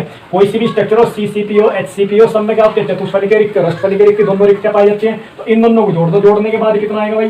3 3 3 0 6 3 9। तो 9 गुना 10 की पावर 23 क्या आ जाएगी? इसमें कुल रिक्तियां आ जाएगी। ठीक है, समझ में आया ना? ये क्वेश्चन बहुत ही ज्यादा इंपॉर्टेंट है। अगर तुम्हारे से ऐसे ही पूछ लेता भाई एक यौगिक HCP संरचना बनाता है, इसके 0.5 मोल में कुल रिक्तियों की संख्या बताओ, और पूछ लेता कि इनमें से कितनी चतुष्फलकीय रिक्ति है, तो तुम बता देते कितनी चतुष्फलकीय रिक्ति है। ये इसमें क्या है? चतुष्फलकीय रिक्ति है। ठीक है, मैं एक और क्वेश्चन करा रहा हूँ तुम्हें रिक्तियों के ऊपर ही। ठीक है, ये कर लेना। ठीक, एक क्वेश्चन और देखो भाई।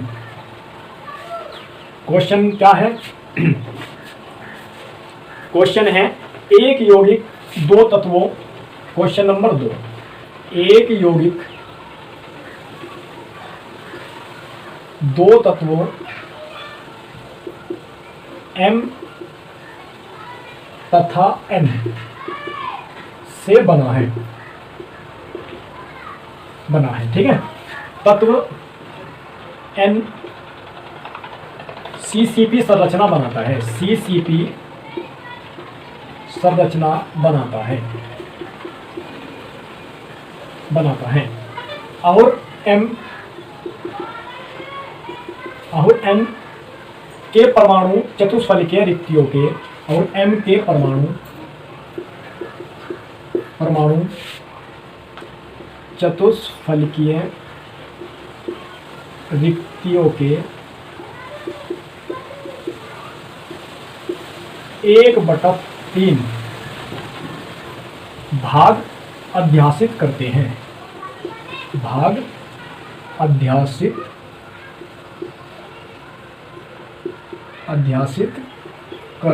हैं। यौगिक का सूत्र क्या होगा? सूत्र क्या होगा? तो हमें बताना है यौगिक का सूत्र क्या होगा। ठीक है, देखो एक क्वेश्चन क्या है, एक यौगिक है जो दो तत्वों से मिलकर बना है, एक M है और एक N है, और N तत्व CC संरचना बनाता है, और जबकि जो M के परमाणु हैं वो चतुष्फलकीय रिक्तियों के 1/3 भाग अध्यासित का मतलब भरते हैं। क्या करते हैं? भरते हैं, 1/3 भाग को भरते हैं। तो हमें यौगिक का क्या बताना है, सूत्र बताना है। तो कैसे करेंगे हम? मानते हैं, हम मान लेंगे कि माना CCP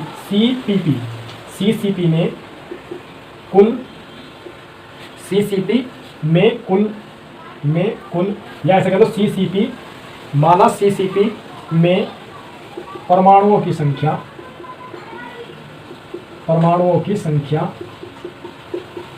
भाई CCP जो बना है किन सा बना है CCP किन सा बना है? N परमाणुओं से मिलकर बना है। तो हमने क्या मान लिया? माना CCP में परमाणुओं की संख्या यानी कि N हमने मान ली कितनी है? 100 है। कितनी मान ली? 100 मान ली हमने। कितनी मान ली? 100 मान ली हमने। तब चतुष्फलकीय रिक्तियों की संख्या, चतुष्फलकीय रिक्तियों की संख्या कितनी हो जाएगी भाई? जितने परमाणु हैं उनकी कितनी हो जाती है? डबल। कितनी हो जाती है? डबल। तो कितनी होगी? 200।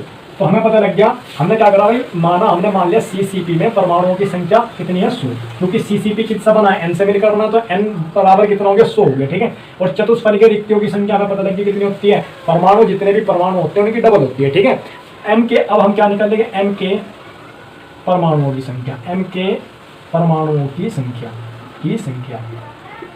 M के परमाणुओं की संख्या कितनी हो जाएगी भाई? ये जो भी चतुष्फलकीय रिक्ति है उनका 1/3 भाग क्या भरते हैं? M के परमाणु भरते हैं। तो कितने निकल जाएगा? M के परमाणुओं की संख्या कितनी हो जाएगी? 200/3। समझ में आए ना? अब हमें क्या निकालना? यौगिक का सूत्र। तब हम क्या करेंगे? हम क्या कर देंगे? इन्हें भाग दे देंगे, N/M कर देंगे। N/M। N क्या है भाई? हमारे पास 100 है, और M क्या है हमारे पास? M क्या है? 200/3। तो इन्हें हल करने के बाद कितना आ जाएगा भाई? ये 3 × 100/200। तो हल करने के बाद इससे कितना आ गया? 3/2 आ गया। तो यहाँ से हमें पता लग गया N/M बराबर कितना आ गया? 3 बटा कितना आ गया? 3/2। तो यहाँ से यौगिक का जो सूत्र होगा, यौगिक का सूत्र कितना होगा भाई? देखो N के कितने हैं? 3, M के कितने हैं? 2। तो कितना आ जाएगा? N3N2। समझ में आए ना? कितना हो जाएगा? N3N2। कहने का मतलब है N/M जो है यहाँ पे क्या है? 3/2। ठीक है, यानी कि N के कितने हैं? 3 और M के कितने हैं? 2। ठीक है, तो इस प्रकार से तुम अगर क्वेश्चन आए तो कर लेना भाई। ये भी बहुत ज्यादा क्या था? इंपॉर्टेंट था, जो रिक्तियों के ऊपर मैंने क्वेश्चन कराया। ठीक है, समझ में आए ना? तो हमें इसमें कुछ नहीं करना था, बस मान लिया हमने CCP में N परमाणु है, N परमाणु कितने मान लिए? 100 मान लिए। और चतुष्फलकीय रिक्ति क्या होती है? परमाणुओं की डबल होती है, 100 × 200। तो हमें पता लगा N तो 100 है, हमें M निकालने। M हमें बताई रखा कि M क्या कर रहे हैं? चतुष्फलकीय रिक्ति का 1/3 भर रहे हैं। तो M के परमाणुओं की संख्या कितनी? चतुष्फलकीय रिक्ति को 3 से भाग दे दो, तो कितनी आ जाएगी? 200/3। यहाँ कितना आ जाएगा? M के परमाणु आ जाएंगे। हमें क्या करना? हमें यौगिक का सूत्र निकालना है, यानी कि अनुपात निकालना हमें कि M और N में क्या अनुपात है। तो N/M कर दो, चाहे M/N कर दो, एक ही बात है। ठीक है, तो यहाँ से क्या निकाल लिया हमने? अनुपात हमें पता लग गया N और N/M क्या है? 3/2। 3/2 का मतलब क्या हो गया? N3N2। तो ये क्या आ गया? यौगिक का सूत्र आ गया। ठीक है, तो इसके बाद हम क्या करेंगे? अब ये सॉलिड स्टेट जो चैप्टर है तुम्हारा ये हो गया समाप्त।